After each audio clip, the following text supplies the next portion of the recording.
안녕하세요. 인생사연들 진행자입니다.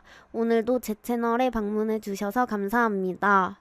2026년 4월 7일 사연 시작하도록 하겠습니다. 고객님, 이 카드는 도난 신고로 거래가 완전히 정지된 상태입니다. 당장 1,200만 원 결제 안 하시면 음식 다 빼고 경찰 부르겠습니다. 5성급 최고급 호텔 연회장, 100명이 넘는 손님들 앞에서 호텔 지배인의 차가운 목소리가 쩌렁쩌렁 울렸습니다. 조금 전까지만 해도 며느리 돈으로 비싼 칠순 잔치를 연다며 목에 깁스를 하고 동네방네 허세를 부리던 시어머니는 그 무서운 말을 듣자마자 다리가 풀려 바닥에 주저앉아 짐승처럼 오열하기 시작했습니다. 아이고, 내 며느리년이 내 돈 들고 튀었다. 나 좀 살려줘. 바닥을 뒹굴며 통곡하는 시어머니와 사색이 되어 영혼이 빠져나간 표정으로 멍 때리는 남편. 대체 이 가족에게 무슨 일이 있었던 걸까요? 호의를 권리로 알던 기생충 같은 시댁 식구들이 며느리의 덫에 걸려 아주 완벽하고 처절하게 파멸하는 한 여인의 품격 있고 가슴 뻥 뚫리는 복수극이 지금 시작됩니다. 오늘의 사연 시작 전에 구독과 좋아요 눌러주시면 집안에 동기운과 행운이 가득할 겁니다. 어스름한 저녁이었습니다. 거실 창문 틈으로 들어오는 초겨울의 차가운 바람이 발목을 매섭게 스치고 지나갔습니다. 식탁 위에는 언제나처럼 낡은 가계부가 펼쳐져 있었습니다. 형광등 불빛 아래에서 가계부에 적힌 숫자들은 유난히도 차갑고 날카로운 빛을 뿜어내고 있었습니다. 매달 단돈 10원 단위까지 계산기를 두드리며 생활비를 정확히 반씩 나누던 남편 박민준이 갑자기 가계부를 거칠게 덮으며 입을 열었습니다. 지원아, 너 이번 달에 만기되는 적금 있지? 그거 내일 당장 깨. 그리고 1,500만 원 내 통장으로 바로 보내놔. 박민준이 팔짱을 꽉 낀 채 턱을 거만하게 치켜들며 말했습니다. 저는 식탁을 닦던 행주를 내려놓고 눈을 크게 뜬 채 물었습니다. 갑자기 1,500만 원은 무슨 소리야? 우리가 당장 그렇게 큰 돈 들어갈 데가 어디 있다고 적금을 깨? 제가 묻자 박민준이 미간을 깊게 찌푸리며 짜증 섞인 목소리로 대답했습니다. 너 진짜 몰라서 물어. 다음 달이 우리 어머니 칠순이잖아. 우리 집안에 하나뿐인 귀한 며느리가 그 정도 돈도 못 내놓아. 내가 친척들 100명 넘게 오시는데 시장통 동네 식당에서 돼지갈비나 구워 먹일 수는 없잖아. 시내 중심에 있는 최고급 호텔 연회장으로 이미 가계약 다 해뒀어. 그러니까 잔말 말고 내일 당장 돈 보내. 박민준의 목소리에는 아내가 돈을 내는 것이 당연하다는 듯한 뻔뻔함이 가득 묻어 있었습니다. 저는 기가 막혀서 헛웃음을 픽 터뜨리며 가계부를 손가락으로 강하게 짚었습니다. 민준아, 우리가 부부야 아니면 철저한 동업자야. 결혼할 때부터 생활비는 단돈 100원까지 반반으로 정확하게 나누자고 박박 우기던 사람이 바로 너야. 치사해서 내가 그동안 입 다물고 살았는데 내가 작년에 급성 장염으로 쓰러져서 응급실에 실려갔을 때도 병원비 반 내놓으라고 철저하게 선 갔던 사람이 누구야. 이제 와서 어머니 칠순 잔치 비용을 내 적금을 깨서 전부 내라고. 양심이 있으면 그런 소리 못해. 제 단호한 거절에 박민준의 얼굴이 순식간에 시뻘겋게 달아올랐습니다. 그는 의자를 뒤로 거칠게 밀어내며 자리에서 벌떡 일어났습니다. 아, 이지원, 넌 며느리로서 최소한의 도리도 모르냐? 우리 집안 체면이 있지. 어떻게 가족 행사에서까지 그렇게 계산적으로 굴어. 내가 장모님 칠순 때 돈 안 냈어. 그때도 내가 돈 보탰잖아. 어디서 거짓말을 해. 우리 엄마 칠순 때 네가 보탠 돈 딱 30만 원이었어. 그것도 밥값 명목으로 낸 거잖아. 그래 놓고 지금 나보고는 1,500만 원을 혼자 다 내라고. 나는 내 돈 단 한 푼도 그 허세 가득한 잔치에 보탤 생각 추호도 없어. 그 순간이었습니다. 박민준이 눈을 부릅뜨고 짐승처럼 씩씩거리더니 식탁 위에 올려져 있던 두꺼운 유리 물컵을 바닥으로 강하게 집어 던졌습니다. 쨍그랑 유리 조각들이 날카로운 파열음을 내며 거실 바닥 사방으로 무참하게 흩어졌습니다. 제 발등 위로 차가운 유리 파편 하나가 매섭게 튕겨 올랐습니다. 박민주는 턱 근육을 파르르 떨며 양손을 주먹 쥐고 있었습니다. 당장이라도 제 뺨을 후려칠 듯한 험악하고 폭력적인 표정이었습니다. 돈 안 내놓으면 이 집구석 다 박살낼 줄 알아. 어디 남편이 말하는데 또박또박 대들어. 저는 심장이 발밑으로 덜컥 내려앉는 충격을 받았습니다. 유리창이 깨지는 소리와 함께 제 마음속 깊은 곳에 남아있던 일말의 부부애마저 산산조각이 나는 기분이었습니다. 결혼 생활 3년 동안 억울하고 서운한 일이 있어도 입술을 깨물며 꾹꾹 참아왔습니다.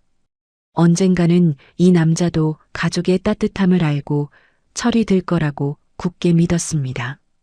하지만 거실 바닥에 뒹구는 날카로운 유리 조각들을 보는 순간 제 어리석은 미련도 함께 부서져 내렸습니다. 이 남자는 저를 인생을 함께할 반려자로 생각한 것이 아니라 그저 자신의 허영심을 채워줄 현금 인출기로 여겼던 것입니다.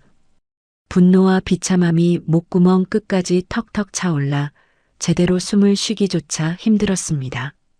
그런데 이때 현관문 비밀번호가 신경질적으로 눌리는 소리가 나더니 누군가 문을 열고 거실로 성큼성큼 걸어 들어왔습니다. 아이고, 이게 무슨 끔찍한 소리야.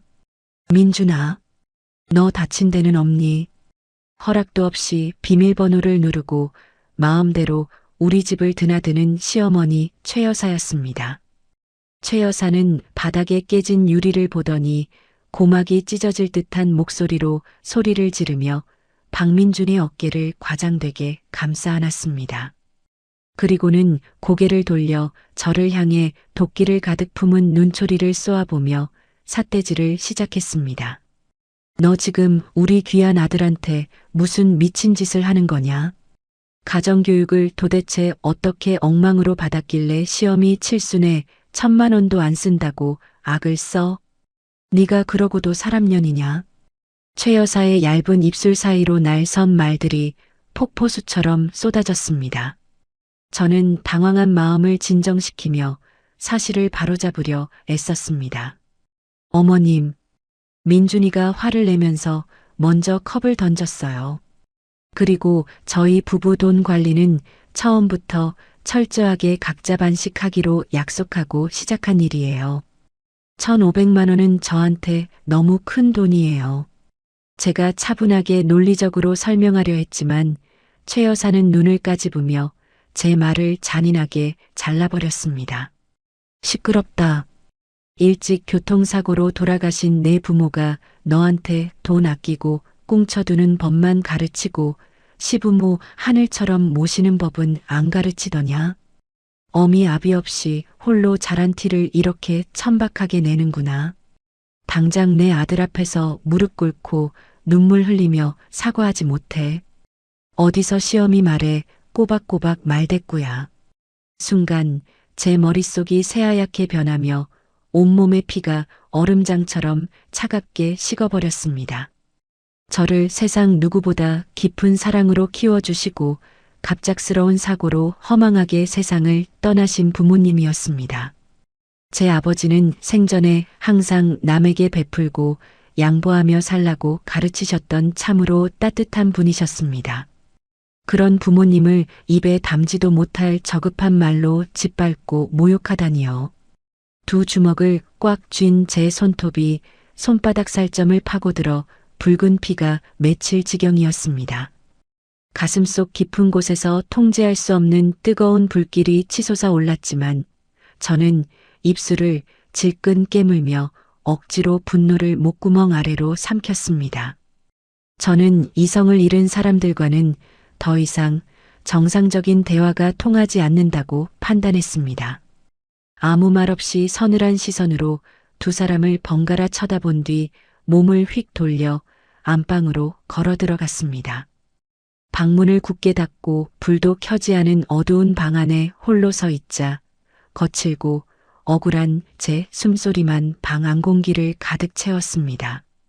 방 안의 공기는 한겨울 길바닥보다 차가웠고 창밖으로 번쩍이는 화려한 도시의 불빛들마저 제 처지를 조롱하는 것 같았습니다. 그렇게 10분 정도의 무거운 시간이 지났습니다. 방문을 부수고 들어올 것 같던 밖이 기분 나쁠 정도로 너무나 조용했습니다. 불안한 예감이 등골을 타고 흘러내렸습니다. 저는 조심스럽게 안방 방문을 아주 살짝 열고 좁은 문틈으로 거실 상황을 숨죽여 엿보았습니다. 소파에 엉덩이를 걸치고 앉아 있는 박민준의 손에는 낯익은 물건이 들려 있었습니다. 제가 아까 식탁 위에 잠금을 풀고 깜빡 두고 온 제 휴대전화였습니다. 박민준의 뱀 같은 눈동자가 화면을 이리저리 빠르게 훑고 있었고 그의 굵은 손가락이 미친 듯이 화면을 다급하게 두드리고 있었습니다.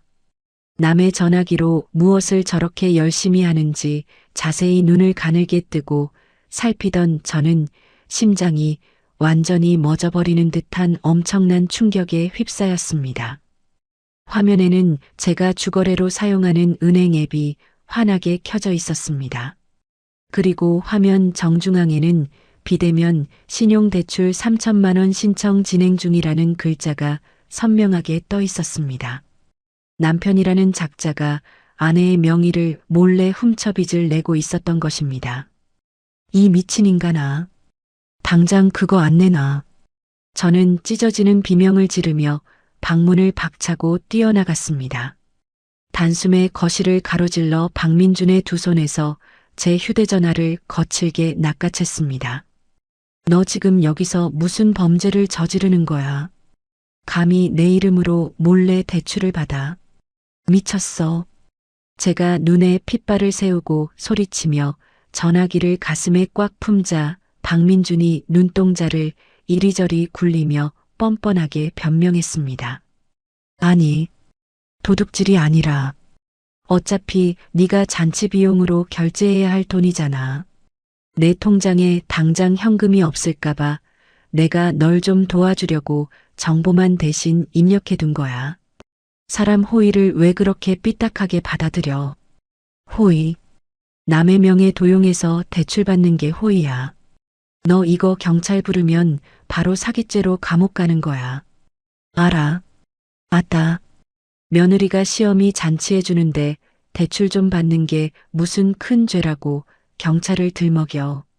우리 아들이 너 생각해서 친절하게 대신 해준 거구만. 독한 년 같으니라고. 최 여사가 팔짱을 끼고 거들먹거리며 말했습니다. 도와준다는 그 역겨운 말에 저는 온몸의 솜털이 곤두서는 듯한 끔찍한 소름을 느꼈습니다. 저는 박민준의 얼굴에 침이라도 뱉고 싶은 충동을 누르며 곧바로 안방으로 다시 뛰어들어가 문을 이중으로 잠갔습니다. 그리고 덜덜 떨리는 손가락을 진정시키며 은행 앱의 비밀번호를 전부 아무도 모르는 새로운 숫자로 변경했습니다. 곧바로 은행 야간 고객센터에 전화를 걸었습니다. 네, 상담원님. 누군가 제 전화기로 대출을 시도했습니다. 제 계좌의 모든 비대면 대출과 이체 거래를 당장 전면 정지해 주세요. 네. 빠짐없이 전부 막아주세요. 지금 당장요. 상담원의 차분한 확인 절차를 거치고 완전한 지급 정지 문자를 받고 나서야 저는 차가운 바닥에 털썩 주저앉아 가쁜 숨을 몰아쉬었습니다. 제가 방 밖으로 나가는 타이밍이 조금만 늦었어도 제 이름으로 3천만 원이라는 빚의 사슬이 생길 뻔했습니다. 이것은 단순한 부부 사이의 다툼이나 돈싸움이 아니었습니다. 남편이라는 허울을 쓴 사기꾼이 아내의 명의를 훔쳐 파렴치한 범죄를 저지르려 한 명백한 형사 사건이었습니다.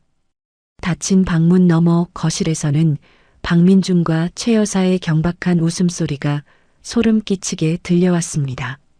제가 휴대전화를 강제로 뺏기 직전에 박민준이 이미 대출 최종 승인 버튼을 누른 줄로 단단히 착각한 모양이었습니다. 어머니, 방금 신청 다 끝났어요. 내일 아침이면 지원이 통장에 3천만 원이 바로 꽂힐 겁니다.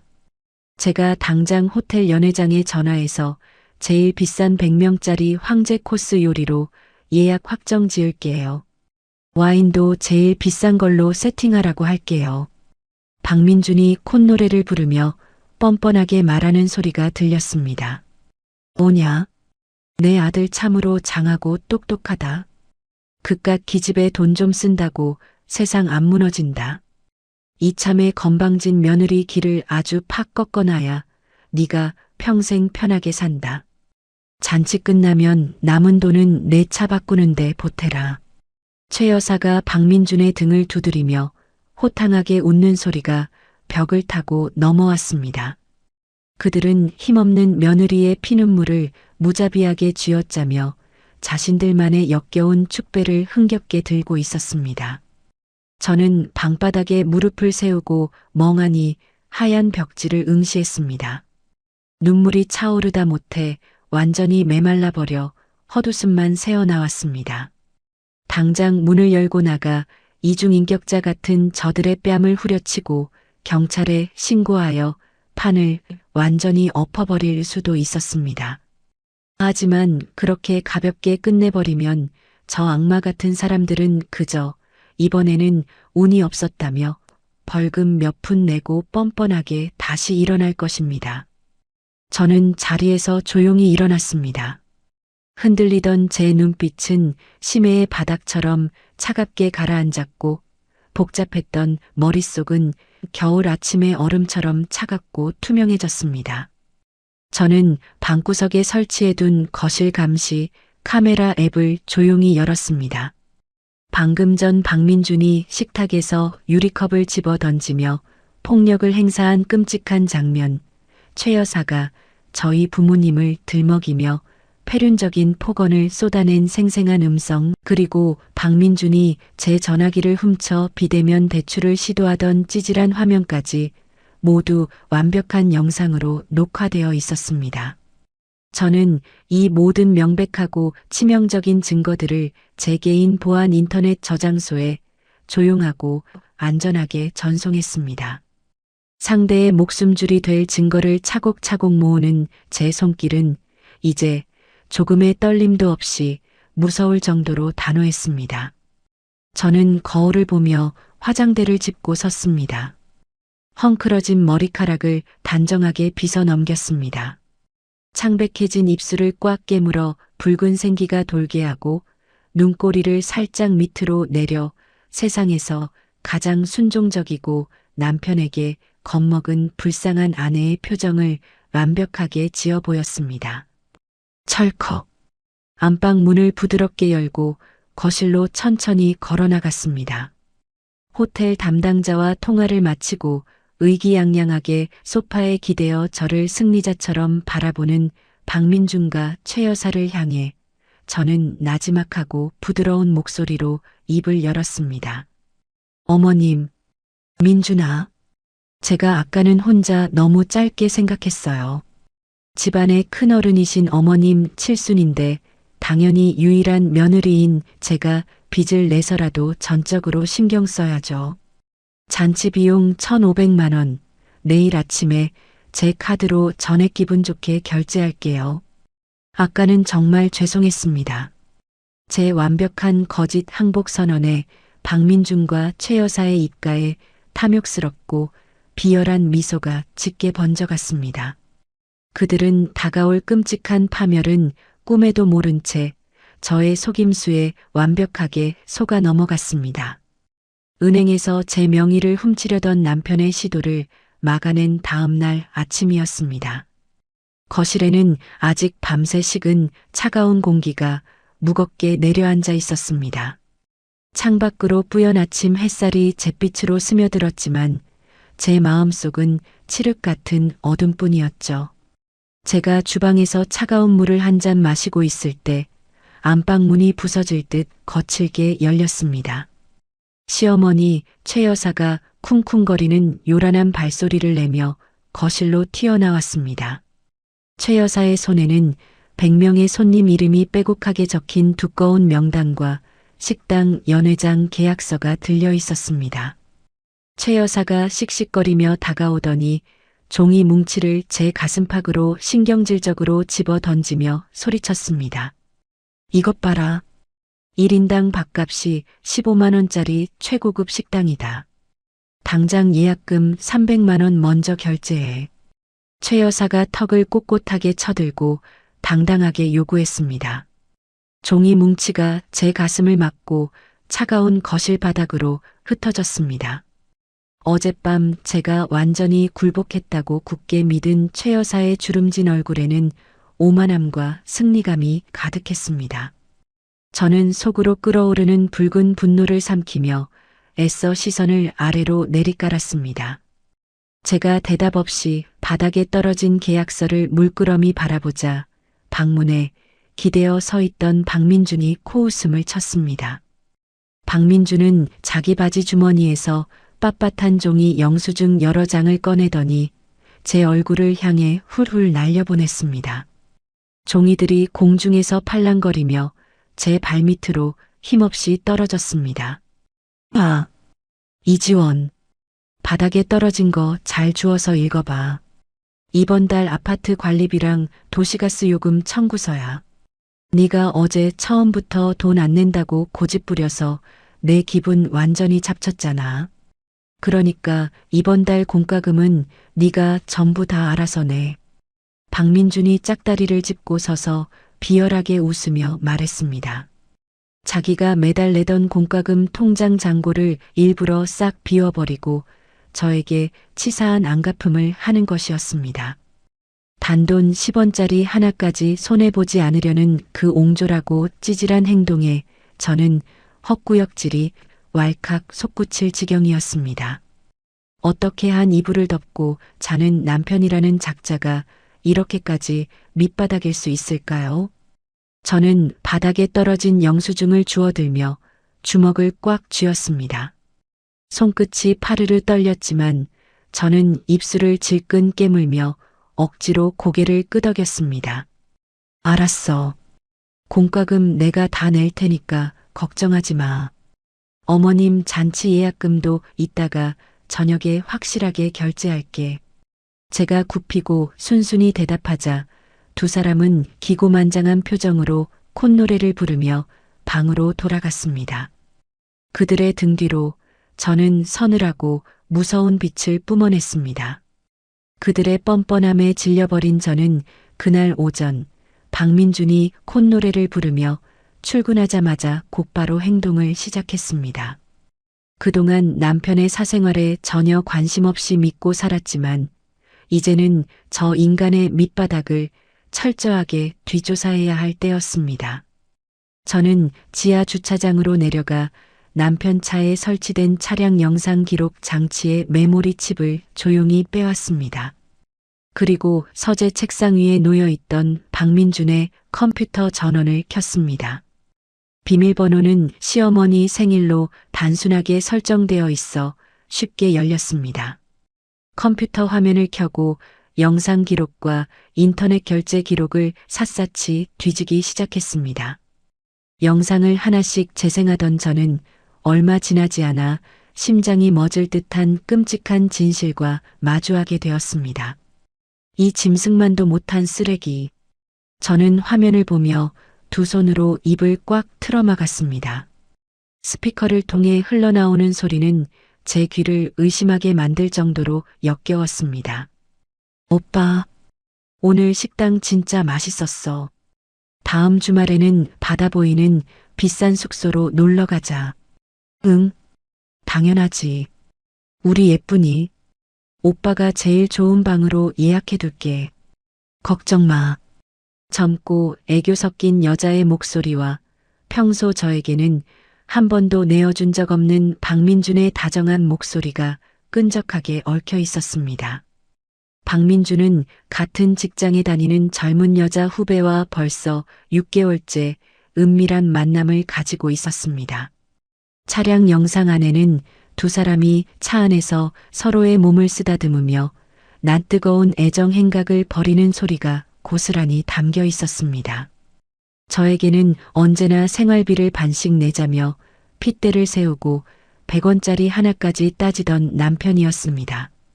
그런데 그 여자에게는 최고급 식당에서 밥을 사 먹이고 주말마다 수십만 원짜리 고급 숙박 시설을 들락거리며 돈을 물쓰듯 펑펑 쓰고 있었습니다. 더욱 충격적인 것은 그의 컴퓨터에 남아있는 결제 내역이었습니다. 박민준의 개인 신용카드는 이미 그 상간녀에게 돈을 쓰느라 한도가 꽉 차서 결제가 정지되어 있었습니다. 그래서 회사에서 업무용으로만 사용하라고 지급한 법인 결제 카드를 몰래 훔쳐서 상간녀의 숙박비와 비싼 명품 선물을 결제하고 있었던 것입니다. 이는 단순한 외도를 넘어선 명백한 회삿돈 횡령 범죄였습니다. 아내인 저에게는 10원 한 푼 쓰는 것을 벌벌 떨며 각박하게 굴면서 밖에서는 회삿돈까지 훔쳐가며 젊은 여자에게 돈 많은 남자 행세를 하고 있었습니다. 배신감에 온몸의 피가 거꾸로 솟구치고 가슴이 칼로 찢기는 듯한 고통이 밀려왔습니다. 하지만 저는 눈물 한 방울 흘리지 않았습니다. 구역질이 올라오는 가슴을 거칠게 부여잡고 컴퓨터 화면에 떠 있는 모든 횡령 영수증과 바람피운 증거 영상들을 제 이동식 저장 장치에 빠짐없이 복사했습니다. 이 증거들이 남편의 목을 완벽하게 벨 가장 날카로운 칼이 될 것이라 확신했습니다. 오후가 되자 집안이 또다시 시끄러워졌습니다. 시어머니 최 여사가 같은 아파트 단지에 사는 동네 할머니 3명을 우리 집 거실로 우르르 몰고 들어온 것입니다. 거실 바닥에는 화려한 색깔의 방석이 깔렸고 왁자지껄하고 경박한 웃음소리가 집안 공기를 탁하게 채웠습니다. 며느라, 우리 귀한 손님들 오셨으니까 방구석에 처박혀 있지 말고 얼른 나와라.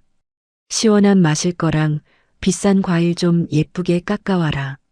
빨리빨리 움직여. 최 여사가 거실 소파에 거만하게 기대어 앉아 저를 마치 돈 주고 부리는 파출부처럼 손짓하며 명령했습니다. 저는 주먹을 꽉 쥐었다 펴며 겉으로는 순종적인 미소를 지은 채 부엌으로 향했습니다. 냉장고에서 가장 흠집 없고 비싼 사과와 배를 꺼내 정성스럽게 깎아 쟁반에 담았습니다. 과일을 깎는 칼날에 제 분노를 실어 단숨에 껍질을 벗겨냈습니다. 그리고 앞치마 주머니 속에 아주 작은 소형 녹음기를 켜서 깊숙이 숨겨 넣었습니다. 거실로 과일 쟁반을 들고 나가 상 위에 조심스럽게 내려놓자 최 여사의 허세 가득한 목소리가 귓가를 강하게 때렸습니다. 아유, 우리 며느리가 글쎄 내 칠순이라고 시내에서 제일 비싼 고급 식당을 덜컥 예약했지 뭐야. 밥값이 한 사람당 15만 원이나 한다는데 나는 돈 아까워서 절대 하지 말라고 그렇게 말려도 굳이 자기 적금 깨서 다 하겠다지 않겠어. 며느리 기강은 초장에 확실하게 콱 밟아놔야 늙어서 나처럼 대접받고 호강하는 거야. 안 그래? 최 여사가 어깨를 으쓱거리며 동네 사람들에게 거짓말을 섞어가며 자랑을 늘어놓았습니다. 할머니들은 떡고물이라도 떨어질까 부럽다는 듯이 입을 모아 최 여사를 치켜 세우고 아부했습니다. 어머, 형님은 전생에 나라를 구했나 봐요. 아들도 번듯해 며느리는 돈 싸들고 와서 시어머니 모셔. 진짜 부럽네. 저는 과일 포크를 챙겨주며 묵묵히 서 있었습니다. 그들의 천박하고 이기적인 대화를 앞치마 속 녹음기에 글자 하나 빠짐없이 담았습니다. 며느리의 고열을 무자비하게 짜내어 동네방네 허세를 부리는 저 탐욕스러운 입을 잔치 당일날 하객들 앞에서 반드시 갈기갈기 찢어놓겠다고 속으로 수백 번 맹세했습니다. 날이 완전히 어두워지고 늦은 저녁이 되자 박민준이 퇴근하고 집으로 돌아왔습니다. 현관문을 열고 들어오는 박민준의 표정은 어딘지 모르게 잔뜩 들떠 있었습니다. 그는 겉옷도 벗지 않고 거실 소파에 앉자마자 휴대전화 대화창을 열고 누군가와 끊임없이 문자를 주고받으며 실실 웃고 있었습니다. 제가 물 한 잔을 들고 조용히 곁으로 다가가자 박민주는 소스라치게 놀라며 화면을 황급히 끄고 휴대전화를 바지 주머니에 쑤셔 넣었습니다. 아, 깜짝이야. 너는 집에 있으면서 발소리 좀 내고 다녀. 귀신이야 뭐야? 박민준이 잔뜩 찌푸린 얼굴로 짜증을 내며 저를 손으로 거칠게 밀어냈습니다. 그 순간이었습니다. 박민준의 양복 셔츠 깃이 펄럭이면서 아주 역겨운 냄새가 제 코끝을 훅 찔렀습니다. 그것은 제가 평소에 절대 쓰지 않는 끈적하고 짙은 싸구려 장미 향수 냄새였습니다. 오전에 차량 영상에서 들었던 애교 섞인 상간녀의 목소리와 얼굴이 제 머릿속을 끔찍하게 스치고 지나갔습니다. 회사에서 퇴근하고 집에 오기 전까지 그 더러운 여자와 모텔이라도 들러 딱 붙어 있다가 돌아온 것이 분명했습니다. 저는 뱃속에서부터 끓어오르는 구토를 꾹 참으며 두 주먹을 바들바들 떨었습니다. 제 마음속 깊은 곳에 마지막 먼지처럼 남아있던 남편에 대한 아주 작은 연민조차 이제는 완전히 얼어붙어 산산조각 났습니다. 이 인간 쓰레기들의 알량한 가면을 무참히 벗겨버리고 가장 비참하고 뼈저린 지옥을 안겨주겠다는 제 명분이 시퍼런 칼날처럼 날카롭고 확고해졌습니다. 박민주는 헛기침을 큼큼 몇 번 하더니 자신의 낡은 서류 가방에서 식당 연회장 최종 계약서를 꺼내 거실 탁자 위에 거칠게 올려놓았습니다. 자, 여기 계약서 맨 밑에 내 이름 적고 서명해. 그리고 예약금 300만 원 내 신용카드로 지금 당장 결제해. 늦으면 예약 취소된대. 박민준이 탁자를 손가락으로 툭툭 치며 고압적인 명령조로 말했습니다. 안방에서 텔레비전을 보며 누워있던 최 여사도 박민준의 목소리를 듣고 어느새 쪼르르 달려 나와 제 옆에 바짝 붙어 섰습니다. 두 사람의 번들거리는 눈동자는 남의 돈에 굶주린 짐승처럼 탐욕스럽게 번쩍이고 있었습니다. 저는 그들이 제가 순순히 호구 잡혀 굴복했다고 굳게 믿도록 가장 바보 같고 남편에게 짓눌린 순종적인 표정을 완벽하게 지어 보였습니다. 아무런 반항도 한숨도 쉬지 않고 탁자 앞으로 다가가 볼펜을 집어들었습니다. 알았어. 어머님 칠순 잔치인데 이 정도 돈은 제가 기분 좋게 다 결제할게요. 걱정 마세요. 저는 남편과 시어머니가 뚫어져라 빤히 지켜보는 앞에서 연회장 계약서에 제 이름을 또박또박 흔들림 없이 적었습니다. 그리고 제 지갑에서 신용카드를 꺼내어 숙박업소 결제번호를 제 휴대전화 화면에 천천히 입력했습니다. 결제 완료라는 글자와 함께 띠링하는 알림음이 거실에 울려 퍼졌습니다. 그 소리를 듣자마자 박민준과 최 여사는 서로 마주보며 입이 귀에 걸리도록 찢어지게 환호성을 질렀습니다. 아이고, 우리 며느리 최고다 최고야. 진작 이렇게 굽히고 좋게 좋게 돈 내놓으면 집안이 얼마나 평화롭고 좋니? 이제야 네가 사람 구실을 좀 하는구나. 최 여사가 제 등을 기분 나쁘게 쓸어내리며 가식적이고 경박한 웃음을 지었습니다. 박민준도 거만한 표정으로 자신의 턱을 만지며 덧붙였습니다. 그래, 진작 이렇게 나오지. 아내 노릇, 며느리 노릇 제대로 하니까 이렇게 칭찬받고 좋잖아. 나머지 잔금 1200만 원도 잔치 당일날 잊지 말고 내 카드로 전부 현장에서 싹 다 결제해라. 딴소리 하지 말고. 그들의 역겨운 환호와 참을 수 없는 냄새를 뒤로한 채 저는 조용히 고개를 끄덕이고 자리에서 일어나 화장실로 걸어 들어갔습니다. 문을 굳게 걸어 잠그고 세면대 앞에 차가운 거울을 마주 보았습니다. 거울 속 제 얼굴은 억눌린 분노와 지독한 비애로 하얗게 굳어 있었습니다. 하지만 제 맑은 눈동자만큼은 사냥감의 목덜미를 포착한 굶주린 호랑이처럼 붉고 매섭게 빛나고 있었습니다.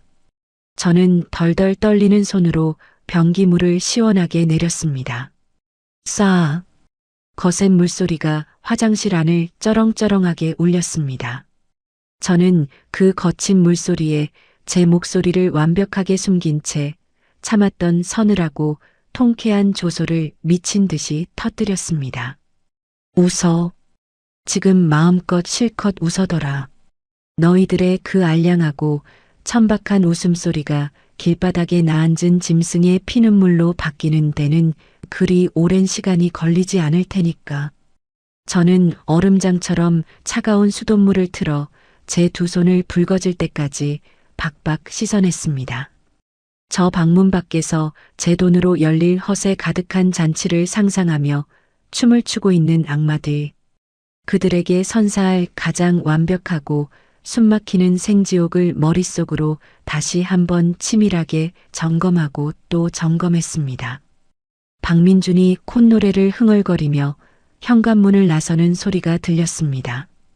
그의 역겨운 구두 발소리가 복도 끝으로 완전히 멀어지자마자 저는 곧바로 자리에서 일어났습니다. 거실 창문으로 쏟아지는 아침 햇살은 어제와 달리 묘하게 차갑고 매섭게 느껴졌습니다. 더 이상 바보처럼 앉아서 지체할 시간이 단 1분도 없었습니다. 저는 옷장 깊숙한 곳에 숨겨두었던 낡은 서류 가방 하나를 꺼내 들고 곧장 집을 나섰습니다. 제가 택시를 타고 가장 먼저 도착한 곳은 서울 외곽에 위치한 낡은 세무사 사무실이었습니다. 오래된 종이 냄새와 씁쓸한 커피 향이 뒤섞인 사무실 안으로 들어서자 백발이 성긋한 세무사가 자리에서 벌떡 일어나며 저를 반갑게 맞이했습니다. 아이고, 이지원 대표님 오셨습니까? 아침 일찍부터 기다리고 있었습니다. 세무사가 허리를 깊게 숙이며 두 손으로 제 손을 꽉 잡았습니다. 저는 가볍게 미소를 지으며 회의용 탁자 의자에 조용히 앉았습니다. 네. 제가 갑자기 연락도 없이 찾아와서 정말 죄송해요. 당장 급하게 확인하고 처리해야 할 자금 서류가 있어서요. 괜찮습니다. 여기 지난달까지 상가 건물 임대 수익금 정산 내역 전부 뽑아두었습니다. 매달 700만 원씩 대표님 비밀 계좌로 꼬박꼬박 안전하게 잘 들어가고 있습니다. 세무사가 두꺼운 서류철을 제 앞으로 조심스럽게 내밀었습니다. 서류에 적힌 숫자들을 바라보는 제 눈시울이 순식간에 뜨겁게 붉어졌습니다. 이 상가 건물은 2년 전 갑작스러운 사고로 돌아가신 제 친정아버지가 저에게만 몰래 남겨주신 20억 원짜리 알짜 유산이었습니다. 아버지는 결혼할 때부터 10원짜리 하나까지 계산기를 두드리며 반반을 외치던 박민준의 옹졸한 됨됨이를 단번에 꿰뚫어 보셨습니다. 그래서 혹시라도 남편이 제 돈을 탐낼까봐 아무도 모르게 제 명의로 이 든든한 건물을 신탁해두고 떠나셨던 것입니다. 아버지가 남겨주신 깊은 사랑과 지혜 덕분에 저는 시댁에 갖은 모욕 속에서도 속으로 든든한 방패를 쥐고 버틸 수 있었습니다. 저는 떨리는 손으로 아버지가 물려주신 임대 수익 계좌를 전부 제 개인 은행 앱으로 일원화시켰습니다. 그리고 당장 복수극과 이혼 소송에 쓸 넉넉한 실탄이 필요했기에 현금 1억 원을 추적이 불가능한 제 프라이빗 뱅킹 계좌로 즉시 이체했습니다. 휴대전화 화면에 찍힌 거액의 숫자를 확인하자 그동안 억눌렸던 제 가슴속 응어리가 한순간에 뻥 뚫리는 듯한 통쾌함이 밀려왔습니다. 세무사 사무실을 나온 저는 곧바로 강남 한복판에 있는 대형 로펌으로 향했습니다. 높고 차가운 유리문을 밀고 들어가자 제 15년지기 절친이자 승률 90%를 자랑하는 독종 이혼 전문 변호사 강서진이 저를 맞이했습니다. 지원아, 어서 와. 전화 받고 내가 얼마나 놀랐는지 알아. 당장 저 소파에 앉아봐. 강서진이 미간을 팍 찌푸리며 제 어깨를 단단하게 잡아 끌었습니다. 저는 가방에서 박민준의 컴퓨터에서 빼낸 이동식 저장 장치와 녹음기를 꺼내어 강서진의 차가운 유리 책상 위에 탁 소리나게 올려놓았습니다. 서진아, 이것들 당장 확인해봐. 박민준 블랙박스 불륜 영상이랑 법인카드 횡령 결제 내역 전부 다 담아왔어. 어제 시어머니가 우리 집에서 나한테 퍼부은 막말 녹음본도 다 있어. 제 목소리는 분노를 넘어 서늘할 정도로 차분하게 가라앉아 있었습니다. 강서진은 말없이 제 저장 장치를 자신의 노트북에 연결하고 화면을 뚫어져라 쳐다보기 시작했습니다. 영상을 확인하던 강서진의 눈동자가 분노로 커지더니 이내 헛웃음을 거칠게 터뜨렸습니다.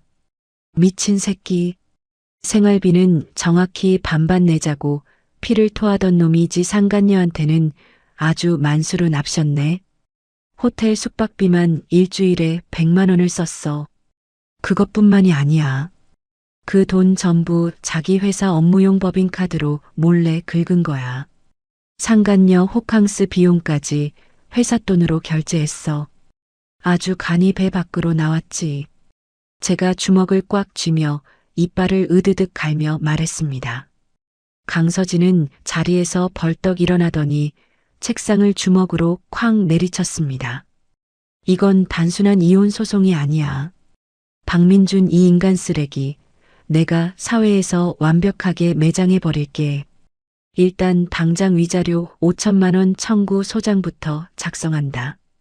그리고 박민준 명의로 된 너희 부부 전세 보증금 있지.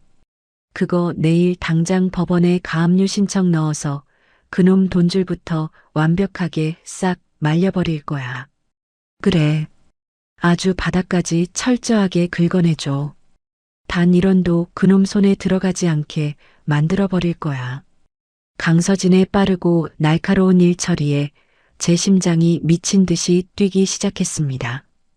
우리는 머리를 맞대고 박민준의 5년치 법인카드 결제 내역과 상간녀와 평일 대낮에 모텔을 드나든 날짜를 완벽하게 교차 검증했습니다. 숫자 하나, 날짜 하나 틀리지 않게 완벽한 증거 서류를 만들었습니다. 지원아, 이 서류 뭉치면 박민준은 회사에서 당장 징계해고야. 내가 이 횡령 고발장을 익명으로 작성해서 박민준 회사 감사팀장 책상 위로 정확하게 올려놓을게. 타이밍은 언제가 좋아? 어머님 칠순 잔치 당일 아침. 그때 터뜨려줘. 잔치 현장에서 결제하려고 카드를 내미는 순간 모든 게 다 막혀버리게 만들어야 해. 그놈이 가장 허세를 부리는 그 완벽한 순간에 제일 비참하게 짓밟아 줄 거야. 강서진은 제 말에 소름 돋는다는 듯 팔을 쓸어내리며 잔인한 미소를 지었습니다. 우리의 복수 계획은 그 어떤 빈틈도 없이 완벽하고 서늘하게 완성되어 갔습니다. 바로 그때 제 휴대전화 화면이 요란하게 울리며 시어머니 최 여사의 이름이 떴습니다. 며느라, 나다. 내 칠순의 입을 한복 150만 원짜리로 제일 고급스럽고 화려한 거 골라놨다. 당장 한복샵으로 예약금 입금해라. 남들 보는 눈이 있는데 촌스러운 거 입을 수는 없잖아. 수화기 너머로 들려오는 최 여사의 뻔뻔하고 강압적인 목소리에 저는 헛웃음을 삼켰습니다. 저는 강서진을 향해 한쪽 눈을 찡긋 감아 보인 뒤 세상에서 가장 나긋나긋한 목소리로 대답했습니다. 네, 어머님. 제가 알아서 다 기분 좋게 결제해 놓을 테니까 걱정 마시고 당일날 샵으로 가셔서 예쁘게 입으시기만 하세요. 제가 최고로 모실게요. 제가 순순히 대답하자 최 여사는 만족스러운 콧소리를 내며 전화를 툭 끊어버렸습니다. 전화가 끊어지자마자 저는 곧바로 한복샵 매장 번호를 눌렀습니다. 여보세요. 거기 청담동 한복샵이죠. 저 방금 옷 맞추고 간 최 여사 며느리 되는 사람인데요. 방금 예약한 150만 원짜리 한복대요. 지금 당장 전부 취소해 주세요. 네. 고객님, 갑자기 취소하시는 이유가 있으신가요? 사정이 생겨서 잔치를 안 하게 됐어요. 그러니까 전액 환불 처리해 주시고요. 잔치 당일날 저희 시어머니가 혹시라도 매장에 찾아가시더라도 이미 며느리가 취소했다고 정확하게 말씀해 주시고 절대 옷 내어주시면 안 됩니다. 아시겠죠? 네, 알겠습니다. 취소 처리 완료해 드렸습니다. 매장 직원의 대답을 듣는 순간 제 가슴 속에 맺혀 있던 체증이 싹 씻겨 내려가는 듯 했습니다. 잔치 당일 화려한 한복을 기대하며 매장에 들어섰다가 문전박대당하고 길거리에서 발을 구를 최 여사의 당황한 얼굴이 눈앞에 선명하게 그려졌습니다. 로펌을 나선 저는 해가 뉘엿뉘엿 지기 시작할 무렵 다시 집으로 돌아왔습니다. 거실에는 붉은 노을이 깊게 스며들어 텅 빈 집안을 쓸쓸하게 비추고 있었습니다. 저는 안방으로 들어가 커다란 여행용 캐리어를 침대 위에 활짝 펼쳤습니다. 옷장에서 제가 평소에 즐겨 입던 깨끗한 옷가지 몇 벌과 세면도구를 차곡차곡 챙겨 넣었습니다. 그리고 화장대 서랍 가장 깊은 곳에 보관해 두었던 친정어머니의 낡은 옷반지와 가족 사진을 소중하게 꺼내 가방 한 구석에 깊숙이 밀어 넣었습니다. 그 반지를 만지는 순간 손끝이 미세하게 떨렸지만 저는 굳게 입술을 다물었습니다. 박민준이 사준 값싼 물건들이나 시댁에서 억지로 떠넘긴 잡동사니들은 단 하나도 가방에 넣지 않았습니다. 이 집구석에 남겨진 제 흔적이라고는 오직 바닥에 떨어진 제 머리카락 몇 가닥뿐이었습니다. 저는 남편과 시어머니가 잔치 당일까지 제 부재를 전혀 눈치채지 못하도록 화장대 위에 로션통의 방향이나 침대 위 이불의 주름까지 평소와 완벽하게 똑같이 세팅해 두었습니다. 가방 지퍼를 굳게 채우고 현관문 앞에 섰습니다. 집안을 마지막으로 휙 둘러보는 제 시선에는 그 어떤 아쉬움이나 미련도 남아있지 않았습니다. 3년 동안 저를 갉아먹고 병들게 했던 이 지옥 같은 공간과 영원히 작별할 시간이었습니다. 저는 현관문 손잡이를 힘차게 밀고 밖으로 걸어 나왔습니다. 쾅! 무거운 철문이 등 뒤에서 닫히는 소리가 제 인생의 새로운 시작을 알리는 경쾌한 축포처럼 들렸습니다. 저는 이 집의 현관문 비밀번호를 제 머릿속에서 완벽하게 지워버렸습니다. 제가 캐리어를 끌고 도착한 곳은 바로 며칠 뒤 최 여사의 칠순 잔치가 열리게 될 시내 중심의 5성급 호텔이었습니다. 저는 호텔 로비로 당당하게 걸어 들어가 가장 꼭대기층에 위치한 비즈니스 스위트룸을 제 이름으로 직접 결제하고 체크인했습니다. 안내를 받아 들어간 스위트룸은 제 낡은 신혼집과는 비교도 할 수 없을 만큼 고급스럽고 넓었습니다. 대리석 바닥은 반짝였고 공기에서는 은은하고 고급스러운 허브향이 감돌았습니다. 저는 짐을 대충 한쪽에 밀어두고 거실 한쪽 벽면을 가득 채운 거대한 통유리창 앞으로 천천히 다가갔습니다. 창밖으로는 화려한 서울 도심의 야경이 별빛처럼 찬란하게 펼쳐져 있었습니다. 저는 냉장고에서 최고급 붉은 와인을 꺼내 투명한 유리잔에 가득 채웠습니다. 차가운 와인 잔의 질감이 제 뜨거운 손바닥을 차분하게 식혀주었습니다. 창밖에 눈부신 불빛들을 내려다보며 와인을 한 모금 깊게 넘겼습니다. 쌉싸름하고 묵직한 와인의 향이 입안 가득 퍼지며 제 얼어붙은 심장을 다시 뜨겁게 데워주었습니다. 저 아래 수많은 불빛 속 어딘가에서 남편과 시어머니는 여전히 제 돈으로 호의호식할 완벽한 승리를 착각하며 역겨운 웃음을 흘리고 있을 것입니다. 하지만 그들은 몰랐습니다. 자신들이 춤추고 있는 그 화려한 무대 바로 위 가장 높은 곳에서 제가 그들의 처절한 추락을 기다리며 숨을 죽이고 있다는 사실을 말입니다. 모든 덫은 완벽하게 깔렸고 사냥감은 스스로 그 덫을 향해 신나게 걸어 들어오고 있었습니다. 저는 와인 잔을 허공에 살짝 들어 올리며 입가에 서늘한 미소를 지었습니다. 다음 날 아침 스위트룸의 두꺼운 암막 커튼 틈새로 눈부신 아침 햇살이 쏟아져 들어왔습니다. 푹신한 호텔 침구에서 눈을 뜬 저는 지난 3년의 결혼 생활 중 가장 개운하고 가벼운 몸 상태를 느꼈습니다. 늘 아침 6시면 눈을 비비며 일어나 남편 박민준의 아침밥을 차리고 시어머니 최 여사의 잔소리 전화를 받아야 했던 지옥 같은 일상이 거짓말처럼 사라졌습니다. 은은한 허브향이 감도는 객실 공기를 깊게 들이마시며 자리에서 일어난 저는 거울 속 제 얼굴을 가만히 들여다보았습니다. 시집살이와 마음고생으로 늘 칙칙하고 그늘져 있던 얼굴에 묘한 생기와 도끼가 팽팽하게 돌아와 있었습니다. 아침 9시 정각 객실 초인종이 경쾌하게 울렸습니다. 문을 열자 검은색 정장을 빈틈없이 차려입은 절친이자 변호사인 강서진이 두꺼운 서류 가방을 들고 서 있었습니다. 지원아, 아침 일찍부터 미안해. 완벽한 폭탄을 완성해서 가져왔거든. 서진이 의미심장한 미소를 지으며 거실 테이블 위에 서류 뭉치를 툭 내려놓았습니다. 저는 커피를 2잔 내리며 서진의 맞은편 소파에 앉았습니다. 서진이 가방에서 서류를 하나씩 꺼내어 제 눈앞에 펼쳐 보이기 시작했습니다. 자, 확인해봐.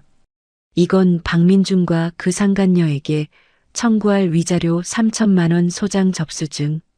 그리고 이건 어제 말했던 너희 부부 전세 보증금 가압류 법원 결정문이야.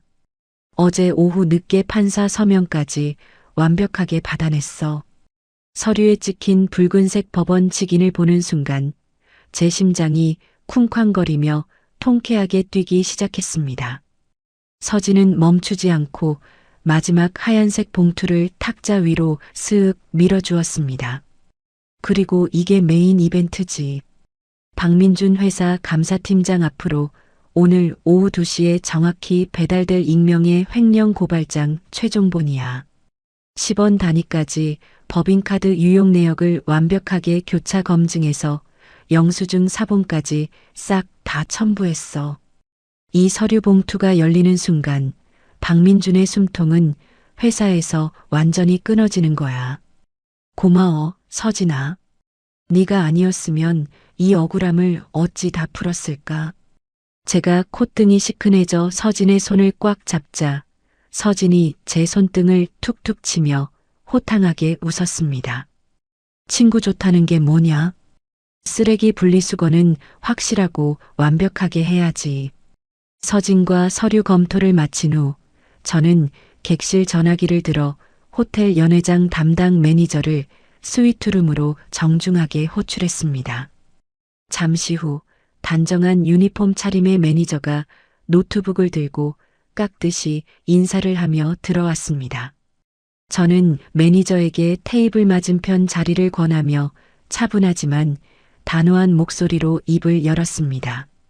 매니저님, 이번 주 토요일 점심에 최 여사 칠순 잔치로 예약된 100명 규모의 연회장 계약건 말인데요. 결제 조건을 전면 수정하려고 불렀습니다. 네, 고객님. 원하시는 결제 방식이 어떻게 되시는지요? 매니저가 노트북 자판에 손을 올리며 물었습니다. 제가 이틀 전에 제 카드로 결제했던 예약금 300만 원은 지금 당장 전액 취소 처리해 주세요.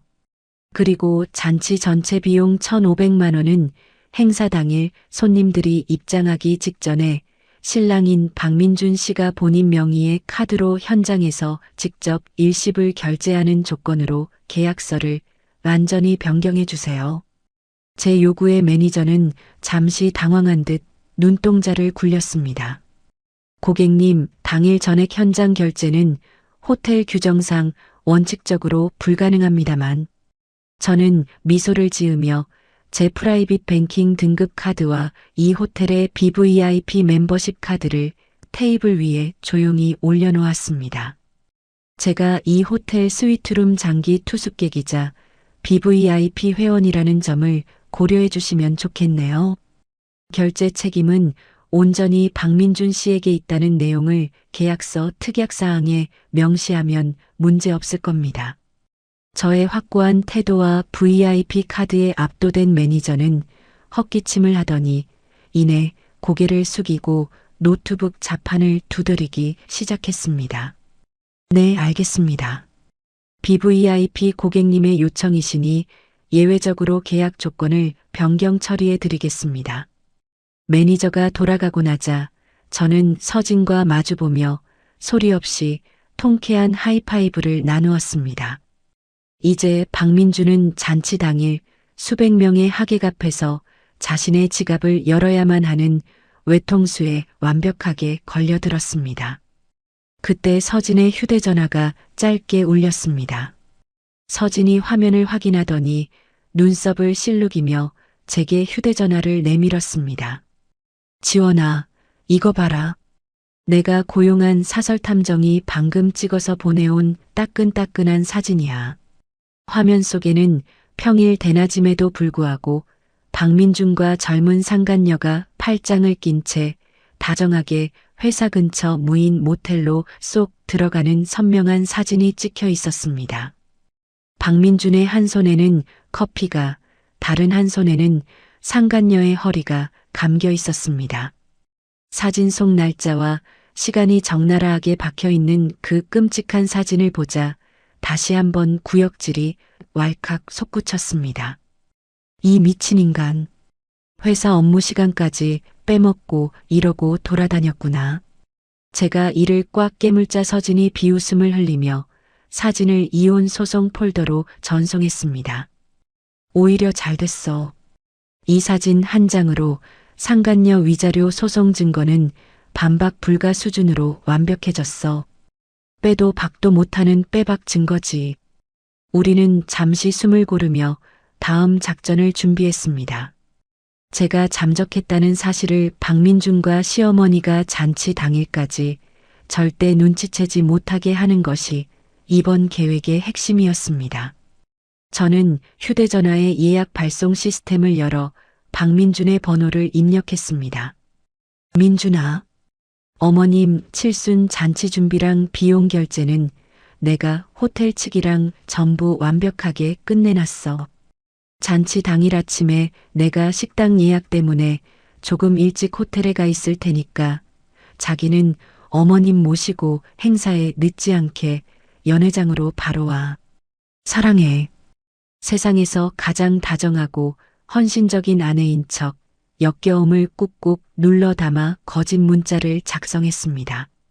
발송 버튼을 누르고 휴대전화를 탁자에 던져버리자 10분도 지나지 않아 시어머니 최 여사에게서 연속으로 문자 메시지가 쏟아지기 시작했습니다.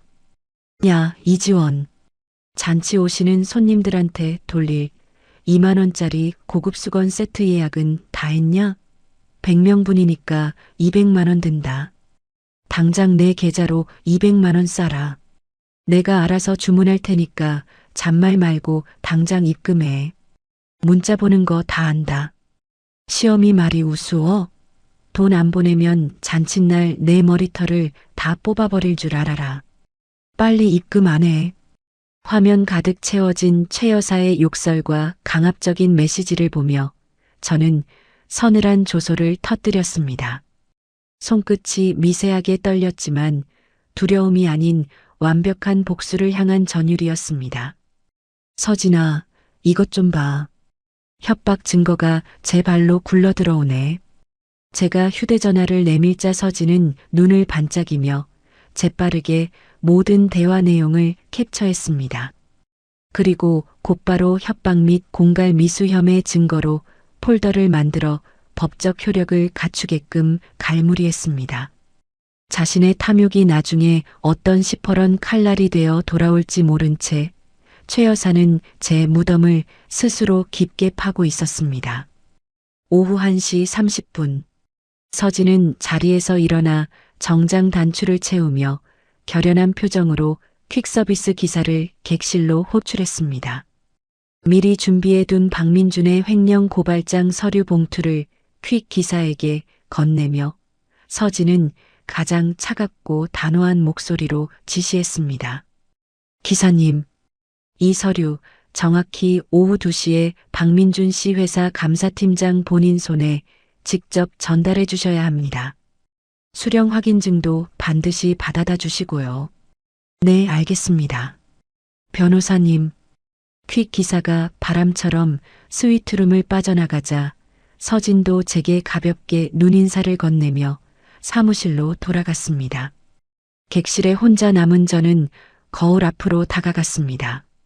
지난 3년간 시집살이와 남편의 반반 타령에 찌들어 미용실 한번 제대로 가지 못해 푸석해진 제 모습이 너무나 초라해 보였습니다. 저는 호텔 내 1층에 있는 가장 비싸고 고급스러운 뷰티 살롱으로 내려갔습니다. 3시간 동안 최고급 마사지와 헤어 세팅, 세련된 메이크업을 받았습니다. 촌스럽게 질끈 묶었던 머리는 우아한 웨이브로 변했고 생기 없던 입술에는 강렬하고 붉은빛이 감돌았습니다. 몸에 딱 맞는 고급스러운 검은색 투피스 정장을 차려입은 거울 속 여자는 더 이상 남편에게 짓눌려 살던 호구 이지원이 아니었습니다. 20억대 알짜 상가 건물의 당당한 소유주이자 자신을 망가뜨린 자들을 자비 없이 처단할 서늘한 심판자의 모습이었습니다. 스위트룸으로 돌아온 저는 마지막으로 가장 중요한 덫을 설치했습니다. 제가 고용한 사설탐정에게 전화를 걸어 칠순 잔치 당일 평범한 하객으로 위장하여 연회장에 잠입할 것을 지시했습니다. 탐정님, 잔치 당일 연회장 구석에 자리 잡으시고 스마트폰으로 영상 통화를 연결해서 제 태블릿 PC로 연회장 상황을 실시간 라이브로 중계해 주세요. 그들이 무너지는 모습을 제 두 눈으로 똑똑히 지켜봐야 하니까요. 걱정 마십시오, 대표님. 아주 생생하고 선명한 화질로 한 장면도 놓치지 않고 완벽하게 중계해 드리겠습니다. 통화를 마치고 저는 태블릿 PC를 거실 테이블 중앙에 세워두었습니다.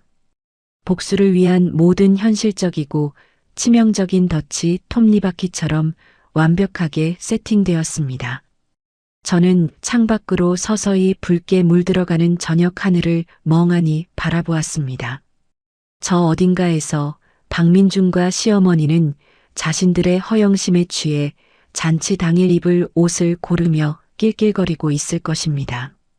하지만 내일 점심 그들이 딛고 서 있는 허세의 무대는 가장 끔찍한 생지옥으로 변할 것입니다. 저는 탁자 위에 놓인 와인 잔을 가볍게 매만지며 깊고 평온한 침묵 속으로 빠져들었습니다. 마침내 시어머니 최 여사의 칠순 잔치 당일 점심시간이 밝았습니다. 호텔 스위트룸 거실 한가운데 놓인 태블릿 PC 화면이 환하게 켜졌습니다. 제가 하객으로 위장해 침투시킨 사설탐정이 보내오는 실시간 영상 통화 화면이었습니다.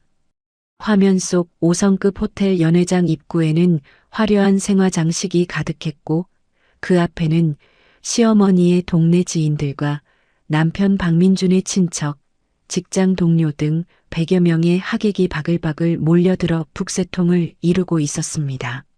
저는 스위트룸의 푹신한 1인용 소파에 깊숙이 기대어 앉아 갓 내린 따뜻한 커피 잔을 손에 쥐었습니다.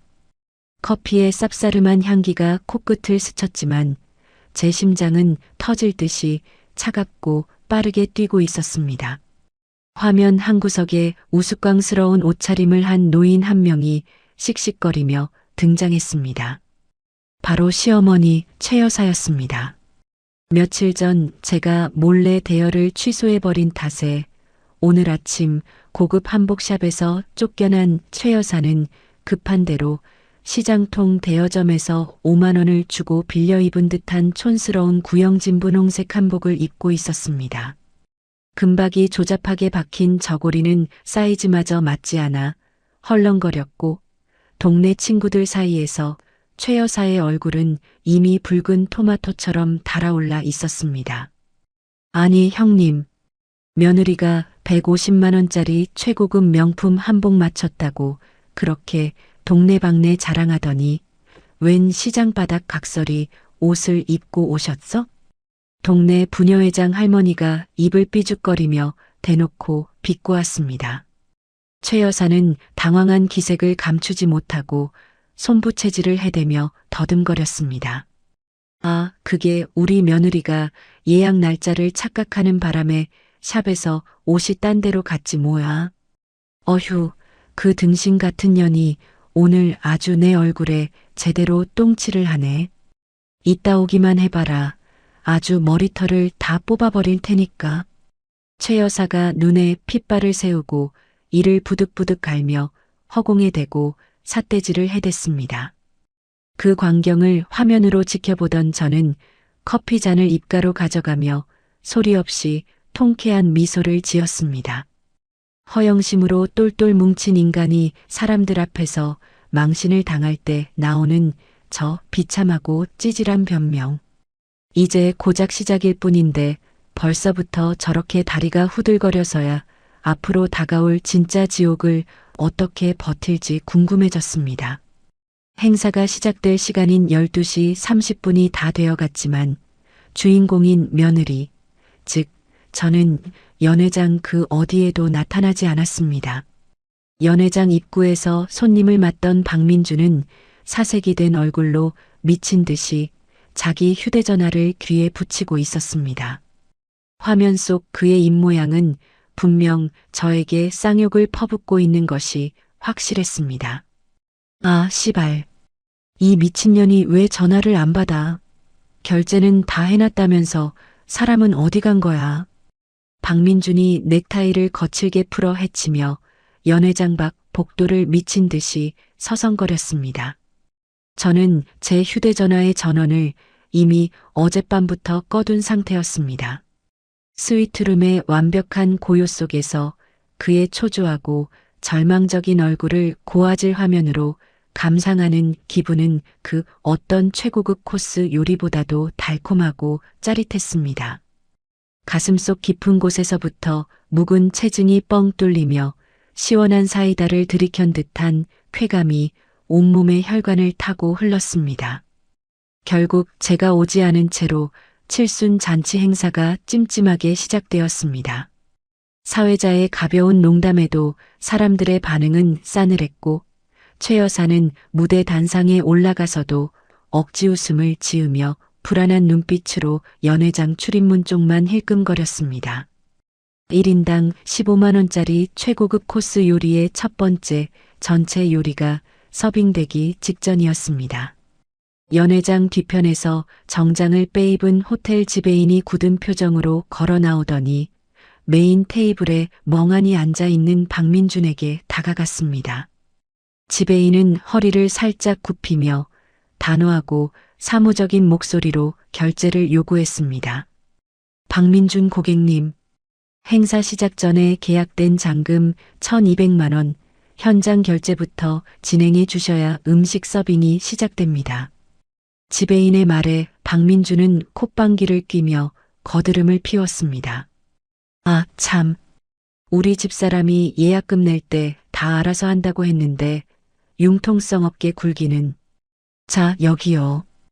일시불로 쫙 긁어주세요. 박민주는 주머니에서 지갑을 꺼내어 당당하게 자신의 개인 신용카드를 지배인에게 내밀었습니다. 하지만 박민주는 자신의 개인 카드가 며칠 전 상간녀와 호캉스를 즐기느라 이미 한도 초과 상태라는 사실을 까맣게 잊고 있었습니다. 지배인이 무선 결제기에 카드를 꽂고 잠시 후 삐빅하는 불길한 경고음과 함께 결제기가 붉은 빛을 깜빡였습니다. 고객님, 이 카드는 한도 초과로 승인이 거절되었습니다. 다른 카드 없으십니까? 지배인의 목소리가 마이크를 타지는 않았지만 주변 테이블에 앉아있던 하객들이 웅성거리기 시작했습니다. 박민준의 얼굴이 순식간에 흑빛으로 변했습니다. 그는 이마에 식은 땀을 흘리며 다급하게 지갑에서 다른 카드를 꺼냈습니다. 그 카드는 바로 그가 다니는 회사의 법인카드였습니다. 오늘 아침 제가 보낸 익명의 횡령 고발장이 회사 감사팀에 접수되자마자 즉각 사용 정지 처리가 된 그 카드 말입니다. 아, 그럼 이걸로 해주세요. 이건 한도 빵빵한 VIP 카드니까 금방 될 겁니다. 박민준이 떨리는 손으로 법인카드를 내밀며 허세를 부렸습니다. 그러나 결제기에 카드가 꽂힌 순간 아까보다 훨씬 크고 날카로운 경고음이 연회장 안에 쩌렁쩌렁 울려 퍼졌습니다. 고객님, 이 카드는 도난 및 사고 신고, 거래 정지 상태입니다. 지금 저랑 장난하십니까? 1,200만 원 결제가 당장 안 되면 저희는 주방에 음식 전면 취소 지시를 내리고 영업방해로 경찰을 부를 수밖에 없습니다. 지배인이 참다 못해 목소리를 높였고 그 소리는 연회장 전체를 얼어붙게 만들었습니다.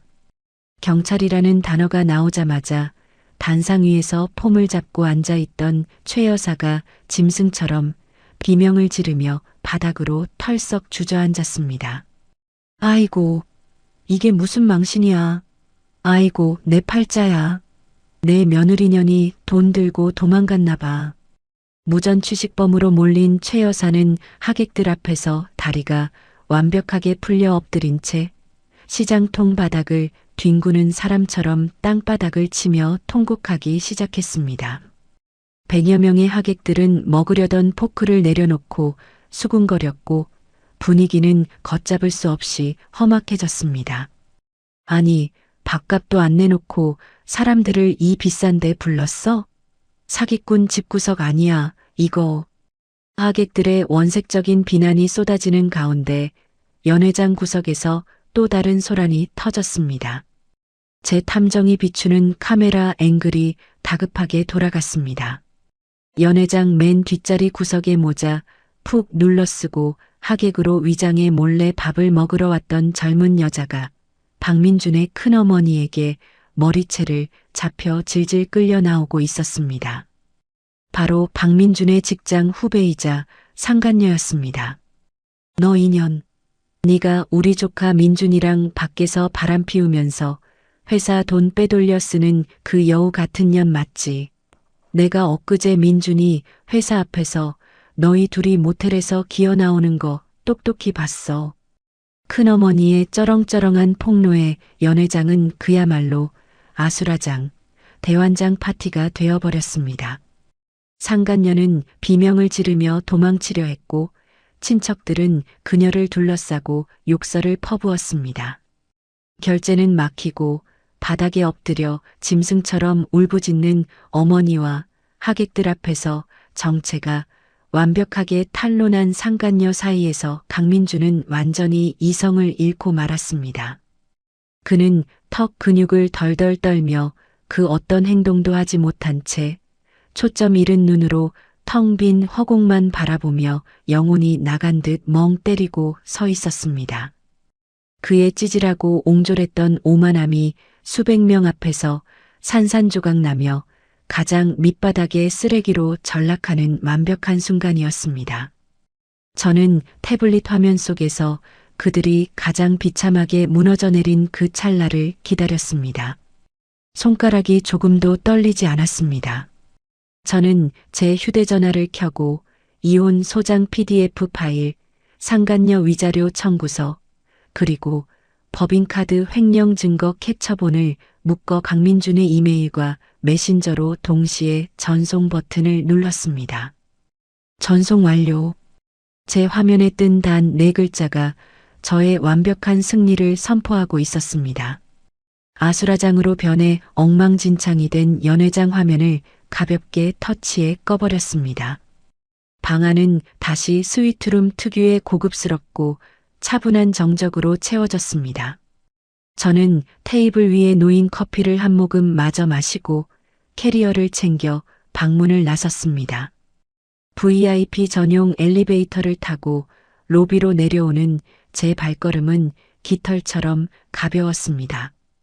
호텔 회전문을 열고 밖으로 나오자 따뜻하고 눈부신 봄 햇살이 제 얼굴을 부드럽게 감싸 안았습니다.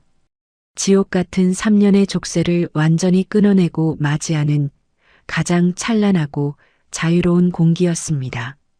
저는 크게 심호흡을 한 뒤 꼿꼿하게 허리를 펴고 홀가분하게 앞으로 걸어 나갔습니다. 칠순 잔치의 대참사가 벌어지고 3일이라는 시간이 무겁게 흘러갔습니다. 제가 호텔 스위트룸을 나와 임시로 머무르고 있는 외곽의 작은 오피스텔 창문 밖으로 차갑고 굵은 빗방울이 유리창을 사정없이 때리고 있었습니다.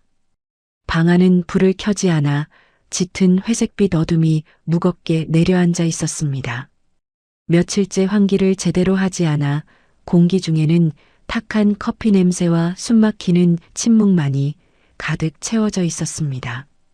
거실 탁자 위에 올려둔 제 스마트폰 화면이 쉴 새 없이 번쩍이며 어두운 방 안을 불길하게 갈랐습니다.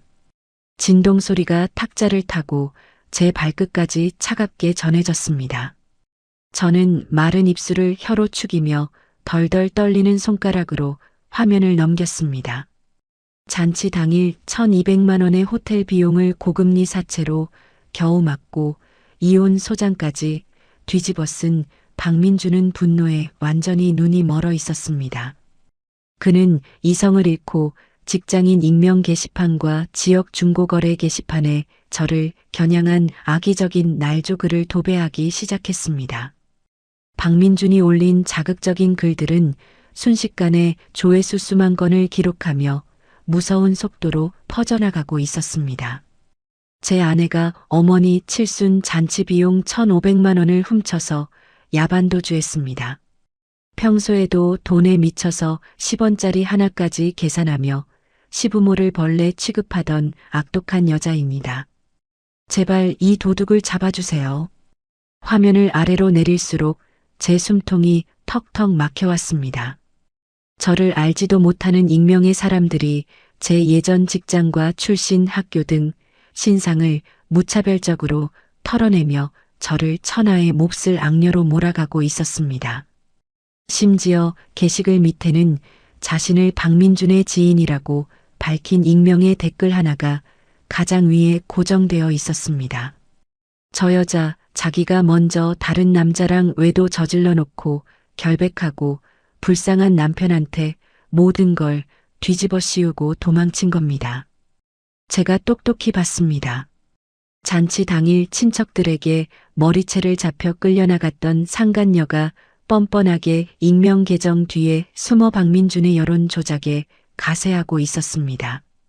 그때 휴대전화 화면이 번쩍이며 친정 쪽 큰아버지의 전화가 걸려왔습니다.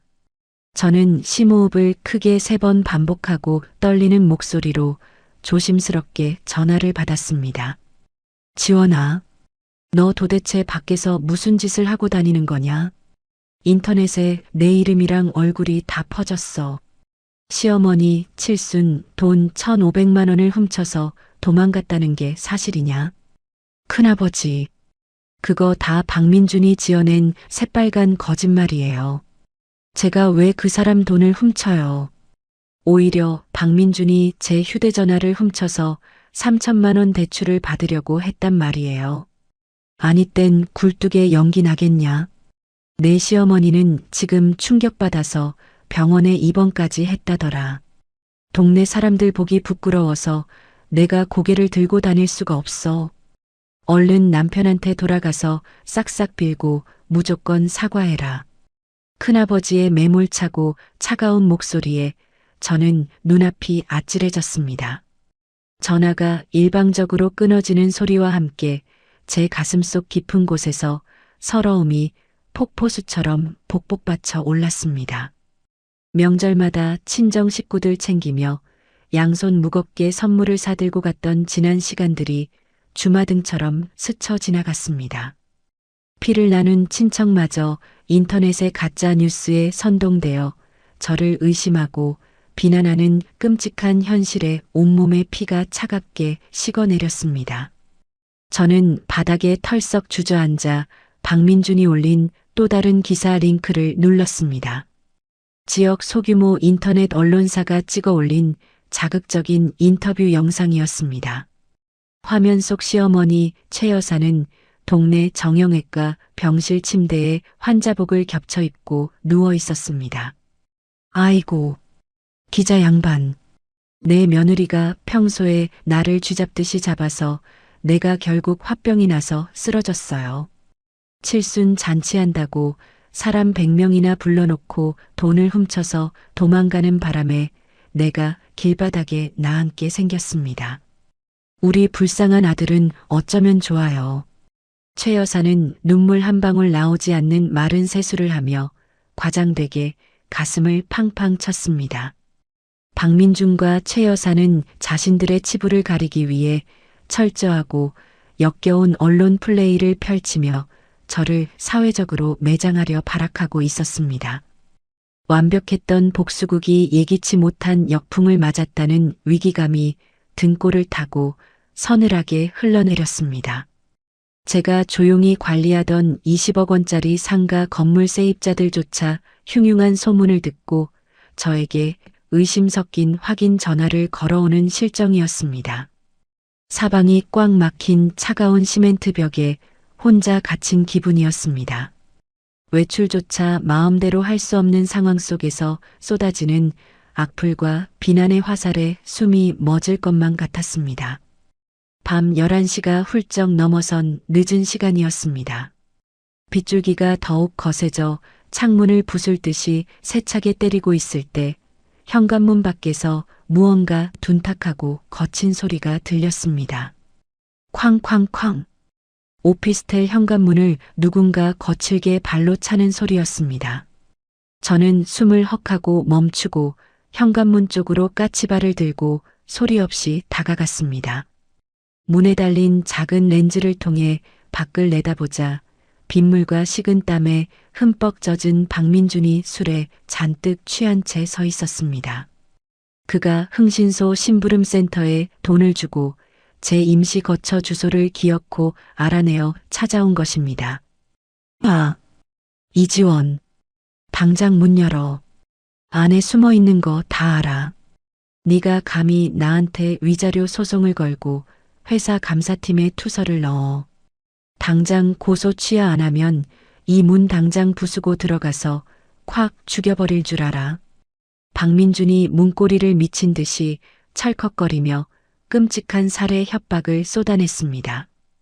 그의 뱀 같은 눈동자는 붉게 충혈되어 있었고 입에서는 더러운 욕설과 술 냄새가 진동하고 있었습니다. 무거운 현관문이 덜컹거리며 크게 흔들릴 때마다 제 심장도 바닥으로 곤두박질 쳤습니다. 두 다리가 후들거리고 손바닥에는 차가운 식은 땀이 흥건하게 배어 나왔습니다. 당장이라도 문이 부서지고 저 악마 같은 인간이 뛰어들어올 것만 같은 지독한 공포가 엄습했습니다. 하지만 저는 뒤로 물러서지 않았습니다.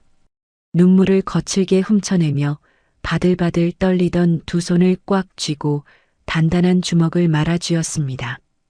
여기서 겁을 먹고 무너지면 저는 평생 저 쓰레기 같은 인간들의 발밑에서 억울한 도둑년으로 살아가야만 합니다. 저는 어두운 방구석으로 숨어 들어가는 대신 거실 한가운데에 꼿꼿하게 버티고 서서 휴대전화를 들어 강서진의 번호를 꾹 눌렀습니다. 서진아. 박민준이 흥신소 풀어서 지금 내 오피스텔 앞까지 찾아왔어. 술에 취해서 현관문을 부술듯이 차면서 고소 취하 안 하면 죽여버리겠다고 난동을 피우고 있어. 인터넷에는 나를 돈 훔친 도둑년으로 만들어놨고 제가 이를 꽉 깨물고 상황을 전하자 수화기 너머로 강서진의 차갑고 이성적인 목소리가 들려왔습니다. 뭐라고? 이 미친 새끼가 진짜 겁도 없이 갈 때까지 가는구나. 지원아. 절대 겁먹지 말고 현관문 이중 잠금 장치 꽉 잠그고 거실 안쪽에 서 있어. 내가 지금 당장 경찰 대동하고 그리로 출발할 테니까 딱 10분만 버텨. 강서진의 단호하고 날카로운 목소리를 듣자 미친 듯이 요동치던 심장이 조금씩 차분하게 진정되었습니다. 밖에서 발길질을 해대는 박민준의 짐승 같은 발악은 저를 향한 위협이 아니라 자신의 목을 스스로 억제는 가장 멍청한 자폭행위였습니다. 저는 서진과 경찰을 기다리는 동안 거실 식탁 의자에 앉아 제 노트북 전원을 켰습니다. 손가락 끝의 떨림을 완벽하게 멈추기 위해 눈을 감고 크게 심호흡을 3번 반복했습니다.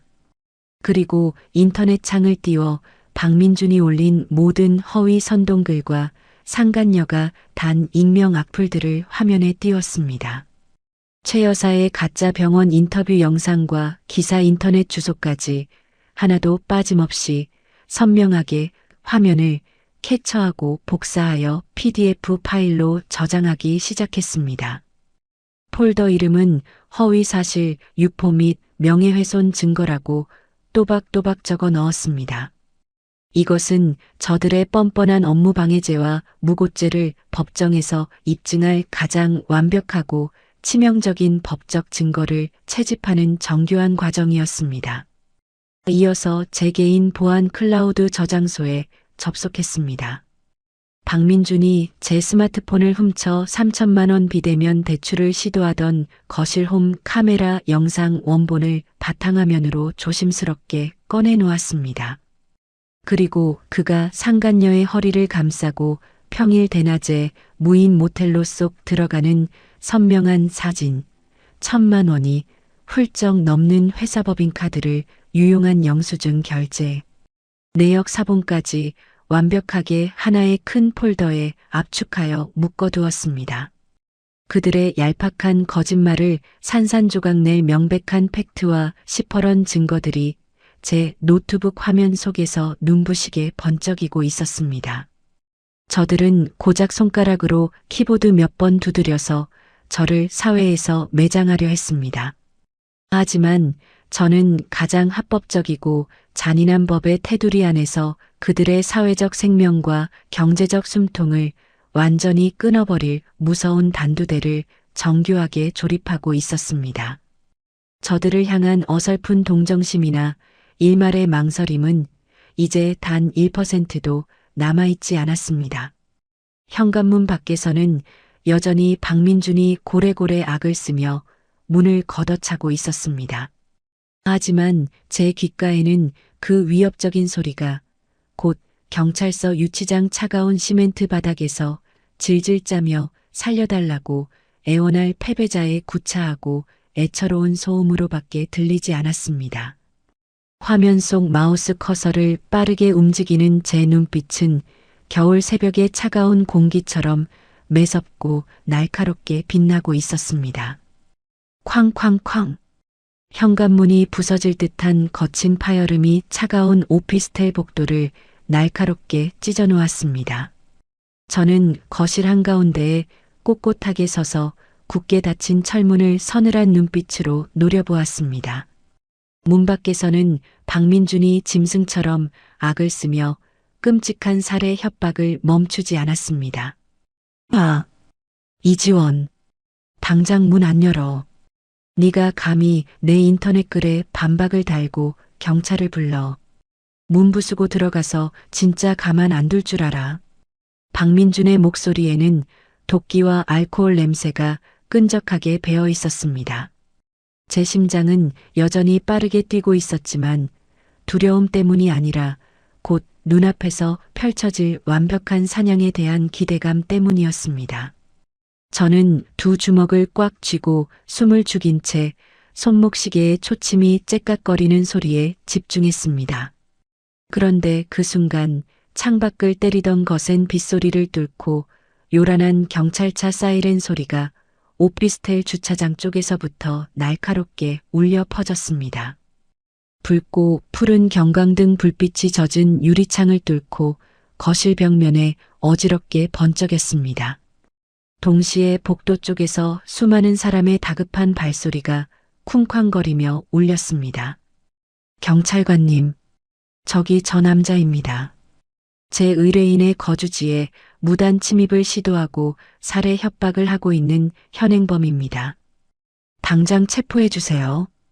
강서진의 날카롭고 단호한 목소리가 복도를 쩌렁쩌렁하게 울렸습니다. 그와 동시에 육중한 체격의 경찰관 2명이 박민준의 양팔을 거칠게 꺾어 뒤로 제압했습니다. 당신 지금 주거침입이랑 특수협박 현행범으로 체포합니다. 변호사를 선임할 수 있고 묵비권을 행사할 수 있습니다. 당장 반항 멈추세요. 경찰관의 엄중한 경고에 박민준은 발버둥을 치며 미친 듯이 소리를 질렀습니다. 이거 나. 이거 안 나. 저 안에 있는 년이 내 마누라야. 내 마누라가 내 돈 1,500만 원 훔쳐서 도망갔단 말이야. 남편이 마누라 찾아온 게 무슨 주거침입이야. 박민준이 핏대를 세우며 억지를 부리자 강서진이 콧방귀를 뀌며 그의 눈앞으로 다가갔습니다. 법적으로 엄연히 별거 중이고 이혼 소송 중인 타인 명의의 거주지에 무단으로 문을 부수고 들어오려 한 건 명백한 중범죄야. 게다가 죽여버리겠다고 협박한 음성, 여기 내 휴대전화에 아주 선명하게 다 녹음됐어. 철컥.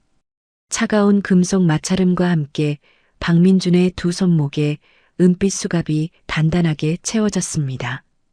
저는 그제야 천천히 현관문 이중 잠금 장치를 풀고 문을 활짝 열었습니다.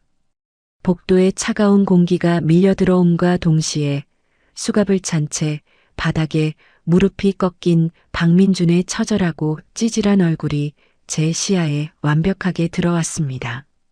머리칼은 빗물과 땀에 젖어 이마에 달라붙어 있었고 오만했던 두 눈동자는 이제 공포와 수치심으로 덜덜 떨리고 있었습니다. 민준아, 거기가 내 알량한 허영심의 끝이야. 제가 차갑게 내려다보며 내뱉자 박민준은 입술을 파르르 떨며 아무런 반박도 하지 못하고 경찰의 손에 질질 끌려 승강기 쪽으로 사라졌습니다. 그의 비참한 뒷모습이 시야에서 완전히 사라지자마자 강서진이 제 어깨를 단단하게 감싸 안으며 거실로 들어왔습니다. 지원아, 많이 안 놀랐어. 이제 놈은 경찰서 유치장 차가운 바닥에서 밤새 질질 짜게 될 거야. 우리는 이제부터 진짜 단두대 스위치를 누르자. 서진의 눈빛은 사냥에 성공한 맹수처럼 매섭게 빛나고 있었습니다. 저희는 곧바로 식탁 위에 놓인 제 노트북 앞에 나란히 앉았습니다. 손가락의 떨림은 이미 완벽하게 사라졌고 제 머릿속은 거대한 체스판을 내려다보는 것처럼 차갑고 투명해졌습니다. 우리는 박민준이 거짓 선동글을 올렸던 직장인 익명 게시판과 당근마켓 동네 생활 게시판에 동시다발적으로 진실 규명글을 작성하기 시작했습니다. 이지원, 10원 단위까지 철저하게 반반 나누자던 그 기형적인 가계부 사진부터 제일 먼저 첨부해. 서진이 지시하자 저는 박민준이 매달 억지를 부리며 작성하게 했던 생활비 장부 사진을 화면 중앙에 띄웠습니다. 그리고 이어서 가장 치명적인 증거들을 차례대로 업로드했습니다. 박민준이 1,000만 원이 넘는 회사 법인카드를 몰래 유용하여 상간녀와 평일 대낮에 호캉스를 즐긴 결제 내역서. 그 두 사람이 다정하게 팔짱을 끼고 무인 모텔로 들어가는 선명한 폐쇄회로 텔레비전 화면 캡처본. 그리고 최 여사가 제 부모님을 모욕하며 패륜적인 막말을 쏟아낸 홈 카메라 생생한 음성 파일까지 전부 게시글에 첨부했습니다. 이게 바로 시어머니 칠순 잔치 1,500만 원을 며느리 통장에서 훔치려던 인간 쓰레기의 진짜 민낯입니다. 제가 마지막 문장을 또박또박 키보드로 쳐서 입력하고 엔터키를 3개 내리쳤습니다. 글이 인터넷에 올라가자마자 반응은 폭발적이었습니다. 단 10분 만에 조회수가 수만 건을 돌파하며 여론은 180도 완벽하게 뒤집혔습니다. 네티즌들은 명백한 팩트 폭격 앞에 경악을 금치 못하며 분노의 십자포화를 퍼붓기 시작했습니다. 세상에, 저 남편 완전 미친 쓰레기네. 생활비는 100원까지 반반하자면서 지 엄마 칠수는 아내 돈으로 1,500만 원짜리 호텔 잔치를 해. 법인카드로 상간녀랑 모텔 간 거 봐라. 저거 완전 회사 돈 횡령이잖아. 저놈 회사 감사팀에 당장 찔러야겠다. 시어머니 막말 들어보니까 소름이 쫙 돋는다. 환자복 입고 병원 침대에 누워서 가짜 눈물 짜내더니 완전 악마가 따로 없네. 수천 개의 댓글이 박민준과 최 여사를 맹렬하게 물어뜯기 시작했습니다. 분노한 사람들은 박민준의 신상과 상간녀의 직장 부서까지 탈탈 털어내며 인터넷상에서 그들을 완벽하게 발가벗겨버렸습니다.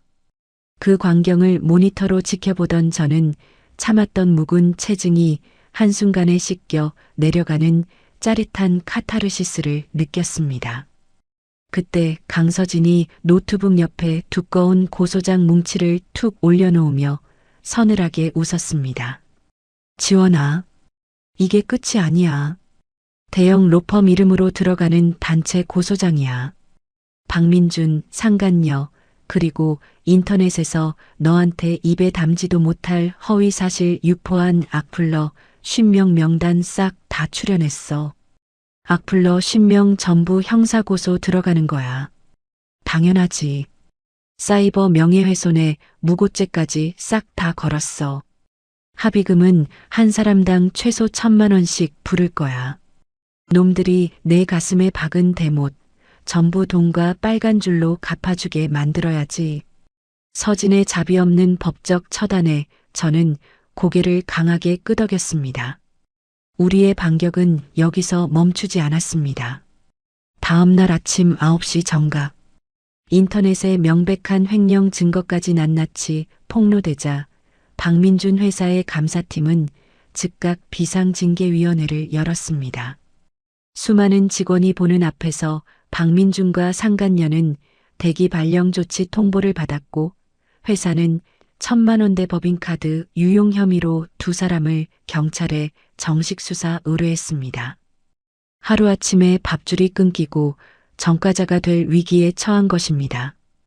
오전 11시 제 휴대전화로 낯선 번호의 전화가 걸려왔습니다. 강서진이 전화를 대신 넘겨받아 차가운 목소리로 응대했습니다. 네, 강서진 변호사입니다. 아, 기자님이시군요. 최 여사 가짜 입원 기사 쓰신 분 맞죠? 제가 어제 로펌 이름으로 내용 증명이랑 병원 진단서 위조 증거 다 보내드렸는데 확인하셨습니까? 정정보도 당장 안 내시면 언론중재위원회 제소는 물론이고 기자님 개인 상대로도 민형사 소송 같이 들어갑니다. 서진의 매서운 협박에 수화기 너머로 기자의 다급하고 비굴한 목소리가 흘러나왔습니다.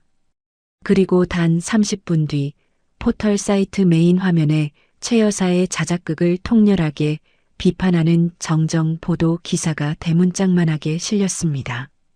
거짓 입원과 며느리 학대 주장 모두 시어머니의 추악한 자작극으로 밝혀져 그 기사를 확인한 순간 동네에서 고개를 빳빳하게 쳐들고 다니던 최 여사가 골방에 숨어 벌벌 떨고 있을 모습이 상상되어 통쾌한 웃음이 터져 나왔습니다. 연이은 고소장 폭탄과 수천만 원의 손해배상 소송 청구서를 받아든 상간녀는 결국 엄청난 공포에 질려 박민준이 등에 칼을 꽂았습니다. 그녀는 직장인 게시판에 자필로 쓴 구차한 사과문을 사진으로 찍어 올렸습니다. 이 모든 여론 조작과 불륜의 주동자는 박민준 과장이었습니다. 저는 유부남인 줄 나중에 알았고 억지로 끌려다녔습니다. 박민준이 저를 속이고 법인카드로 환심을 샀습니다. 이지원님께 진심으로 사죄드립니다. 제발 고소만은 취하해 주세요. 자신들끼리 진흙탕에서 서로를 물어뜯으며 처절하게 싸우는 꼴이 참으로 우스웠습니다. 허영심과 탐욕으로 뭉쳐있던 그들의 얄팍한 연대는 시퍼런 법의 심판 앞에서 종이장처럼 무참하게 찢어지고 있었습니다. 그날 저녁, 저는 눅눅한 오피스텔을 완전히 벗어나 강남 한복판에 있는 서진의 대형 로펌 사무실에 앉아 있었습니다. 사무실은 따뜻하고 눈부신 조명으로 환하게 밝혀져 있었고 제 손에는 갓 내린 향긋하고 따뜻한 아메리카노 한 잔이 들려 있었습니다. 탁자 위 거대한 텔레비전 화면에서는 저녁 메인 뉴스가 흘러나오고 있었습니다. 오늘 오전 유명 중견기업의 박모 과장이 법인카드 1,000만 원 횡령 및 특수협박 혐의로 경찰서에 출석했습니다. 화면 속 박민준은 수갑을 찬 채 초췌하고 찌질한 얼굴로 경찰서 유치장으로 질질 끌려 들어가고 있었습니다. 수많은 카메라 플래시가 그의 비참한 얼굴을 자비 없이 때렸습니다. 그의 알량한 여론 조작은 완벽한 부메랑이 되어 그의 숨통을 완전히 끊어놓았습니다. 저는 최고급 가죽 소파에 여유롭게 기대어 앉아 커피를 한 모금 깊게 마셨습니다. 입안에 퍼지는 커피 향이 오늘따라 유난히도 달콤했습니다. 스스로 파놓은 무덤 속에서 처절하게 발버둥 치며 짓밟히는 남편과 시어머니의 몰락을 감상하며 저는 비로소 묵은 체증이 완전히 사라지는 완벽한 자유를 느꼈습니다. 경찰 조사가 본격적으로 시작되고 2달이라는 시간이 물 흐르듯 훌쩍 지나갔습니다. 매서운 눈보라가 몰아치던 겨울의 차가운 칼바람은 어느새 자취를 감추고 거리에는 꽃내음을 머금은 따뜻하고 부드러운 봄바람이 불어오고 있었습니다. 서울 가정법원의 무겁고 두꺼운 떡갈나무 문을 두 손으로 밀고 들어가자 높은 천장 아래로 엄숙하고 서늘한 공기가 무겁게 내려앉아 있었습니다.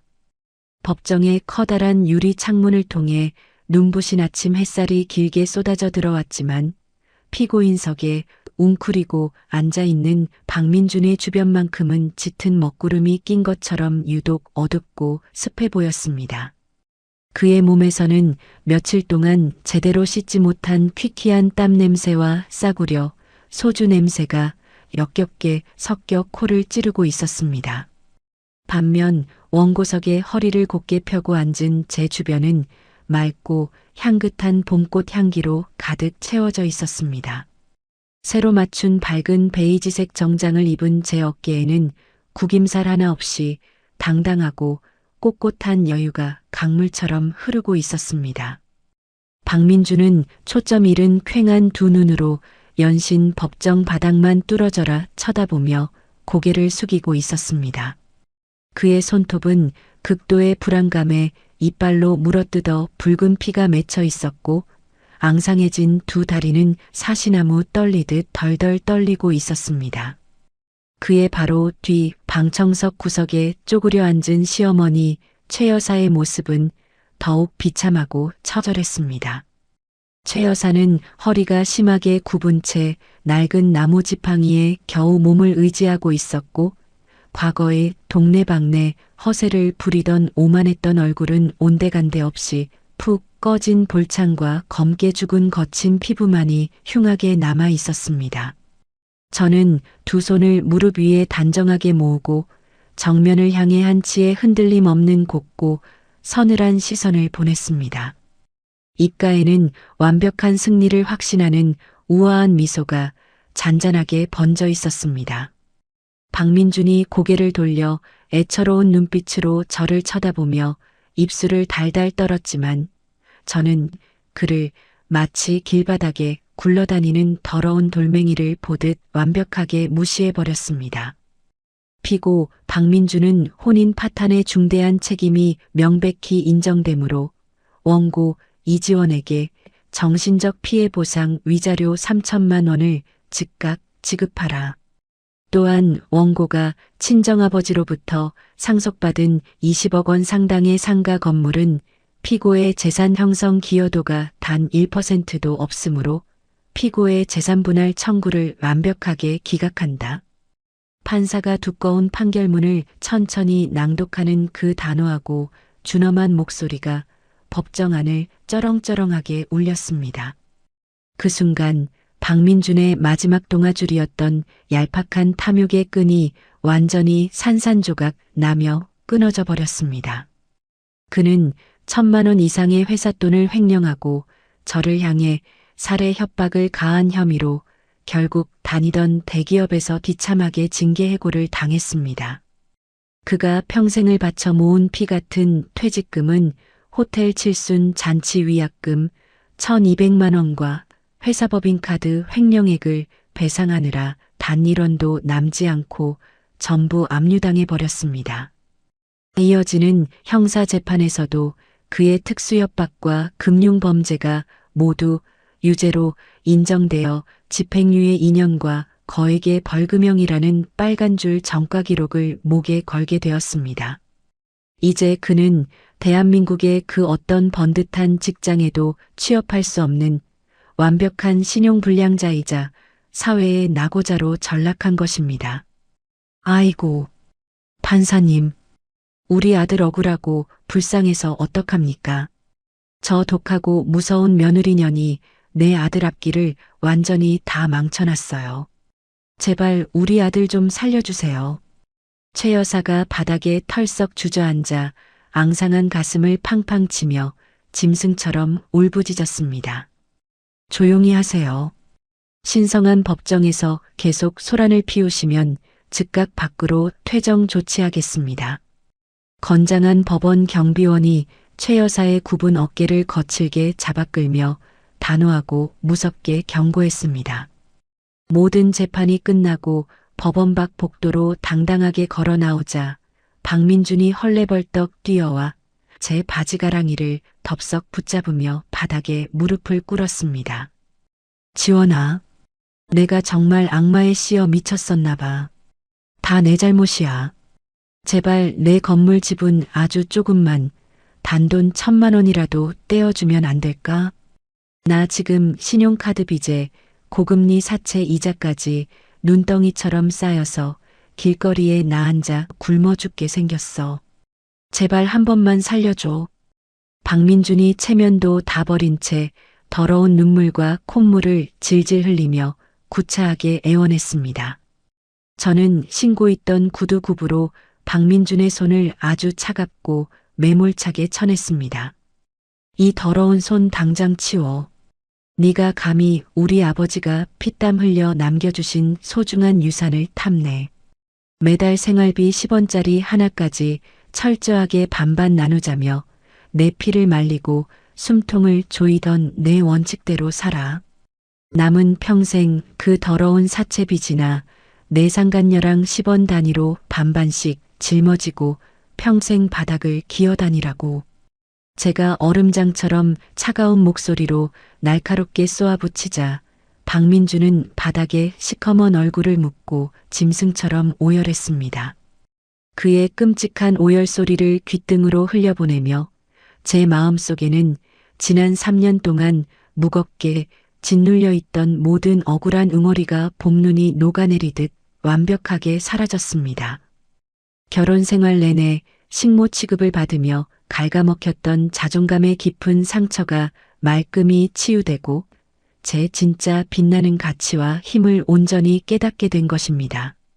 저들을 향한 얄팍한 분노마저도 이제는 제 감정 낭비처럼 아깝게 느껴졌습니다. 인생의 악취나는 쓰레기들은 쓰레기통에 완벽하게 분리수거를 마쳤으니 이제 저는 조금도 뒤를 돌아보지 않고 제 찬란한 꽃길만 당당하게 걸어가면 그만이었습니다. 오빠, 나 빚쟁이들 무서워서 고향으로 내려가니까 다신 내 눈앞에 나타나지 마. 재수 없는 인간아. 며칠 뒤 상간녀가 일용직 막노동을 하던 박민준을 찾아가 뺨을 거칠게 올려붙이며 악을 썼다는 통쾌한 소식을 절친 서진을 통해 전해 들었습니다. 상간녀 역시 다니던 직장에서 불명예스럽게 쫓겨났고 제가 청구한 위자료 3천만 원을 전부 물어내느라 엄청난 빚더미에 앉은 채 부모님이 계신 시골로 야반도주를 해버렸습니다. 아들 박민준의 수입이 완전히 끊기고 빚더미에 앉자 시어머니 최 여사의 삶도 가장 비참하고 냄새나는 밑바닥으로 내동댕이 쳐졌습니다. 최 여사는 사채업자들의 무자비한 빚 독촉과 방문에 시달리다 결국 평생을 살던 넓은 전셋집을 헐값에 넘기고 야반도주하듯 쫓겨났습니다. 보증금 500만 원에 월세 30만 원짜리 비가 새고 시커먼 곰팡이가 벽지를 가득 채운 반지하 단칸방으로 초라한 짐을 옮긴 최 여사는 매일 밤 깡소주병을 끌어안고 후회의 피눈물을 쏟아낸다고 했습니다. 며느라, 내가 이렇게 차가운 길바닥에 무릎 꿇고 싹싹 빌게. 늙은 시어미가 반지하 곰팡이 방에서 병들어 죽게 생겼다. 내 넓은 상가 건물 화장실 청소라도 군말 없이 할 테니까 제발 나 좀 걷어다오. 어느 비 오는 날 최 여사가 제 상가 건물 1층 카페 앞까지 냄새나는 몸을 이끌고 찾아와 바닥에 엎드려 싹싹 빌었습니다. 어머님, 가문의 체면과 며느리 돌이 운운하시며 허세 부리시더니 지금 꼴이 참으로 비참하고 우스우시네요. 돌아가신 제 부모님을 입에 담지도 못할 욕으로 모욕하던 그 더러운 입으로 밥이 꿀떡꿀떡 넘어가시던가요? 당장 경찰 부르기 전에 내 깨끗한 건물 앞에서 당장 꺼지세요. 저는 차가운 얼음물이 가득 담긴 청소용 양동이를 최 여사의 발밑에 자비 없이 확 뿌려버린 뒤 매몰차게 뒤돌아섰습니다. 최 여사는 뼈가 시린 얼음물을 흠뻑 뒤집어 쓴 채 흙탕물 바닥에 주저앉아 땅을 치며 통곡했지만 제 발걸음은 그 어느 때보다 통쾌하고 깃털처럼 가벼웠습니다. 저는 서울 강남 한복판에 우뚝 솟은 제 20억 원짜리 상가 건물 꼭대기층에 제 이름 석자를 단단하게 내건 작고 세련된 임대 관리 사무실을 번듯하게 차렸습니다. 매일 아침 최고급 명품 정장을 차려입고 1층 로비로 출근하면 건물 세입자들과 단골 손님들이 허리를 굽히며 환한 미소로 아침 인사를 건넸습니다. 제 인생의 숨통을 조이던 모든 낡은 족쇄를 찢어버린 저는 제 영원한 구원자이자 절친인 강서진 변호사와 함께 시내 최고급 레스토랑을 통째로 빌려 축배의 샴페인을 시원하게 터뜨렸습니다. 어스름한 저녁이었습니다. 사무실의 넓은 통유리 창문 틈으로 들어오는 따뜻하고 부드러운 봄바람이 제 얇은 발목을 포근하게 스치고 지나갔습니다. 가장 비싼 대리석 탁자 위에는 언제나처럼 두꺼운 가계부가 펼쳐져 있었습니다. 하지만 그것은 예전 박민준과 단돈 10원 단위로 핏대를 세우며 눈물로 썼던 그 지옥 같고 낡은 수첩이 아니었습니다. 매달 700만 원씩 제 프라이빗 통장에 꼬박꼬박 꽂히는 제 상가 건물 임대 수익 장부였습니다. 은은하고 고급스러운 조명 불빛 아래에서 최고급 양피지 장부에 적힌 둥근 숫자들은 유난히도 따뜻하고 찬란한 빛을 풍요롭게 뿜어내고 있었습니다. 저는 시원하고 달콤한 샴페인 잔을 허공으로 높게 들어 올리며 창밖으로 반짝이는 화려한 도시의 야경 불빛들을 향해 세상에서 가장 환하고 눈부신 미소를 지었습니다. 그 누구의 억압도 간섭도 없는 온전한 나의 삶, 눈부시게 빛나는 진짜 내 인생의 첫 페이지가 마침내 힘차고 당당하게 열렸습니다. 오늘 준비한 사연은 여기까지입니다. 매달 생활비를 10원 단위까지 쪼개며 아내의 고열을 빨아먹던 뻔뻔한 남편과 며느리를 무급식모 취급하며 폭언을 일삼던 시어머니의 최후가 참으로 통쾌하고 시원하셨기를 바랍니다. 우리가 착하고 순종적으로 인내하며 산다고 해서 이기적인 세상과 악한 사람들이 그 예쁜 마음을 다 알아주고 보답해주는 것은 절대 아닙니다. 때로는 나 자신을 온전히 지키기 위해 마음속에 시퍼런 칼날을 품고 단호하고 지혜롭게 맞서 싸워야 할 때도 있는 법이지요. 이제 무거운 과거의 짐을 훌훌 털어버리고 20억 건물주로서 완벽한 자유를 되찾은 주인공 이지원님의 찬란한 앞날을 다 함께 뜨겁게 응원해 주시면 감사하겠습니다. 우리 시청자 여러분들도 혹시라도 주변에 나를 부당하게 힘들게 하는 사람이 있다면 오늘 사연의 주인공처럼 당당하고 지혜롭게 이겨내시기를 진심으로 기원합니다. 이야기를 끝까지 들어주신 분이 계시다면 잘 들었다고 댓글 하나만 남겨주세요. 항상 다채롭고 재밌는 이야기 들고 올 수 있도록 노력하는 채널이 되겠습니다. 항상 좋은 일만 가득하시길 바랍니다. 오늘도 사연 끝까지 들어주신 시청자 여러분 정말 감사합니다. 오늘 하루도 무탈하고 행복한 하루 보내세요.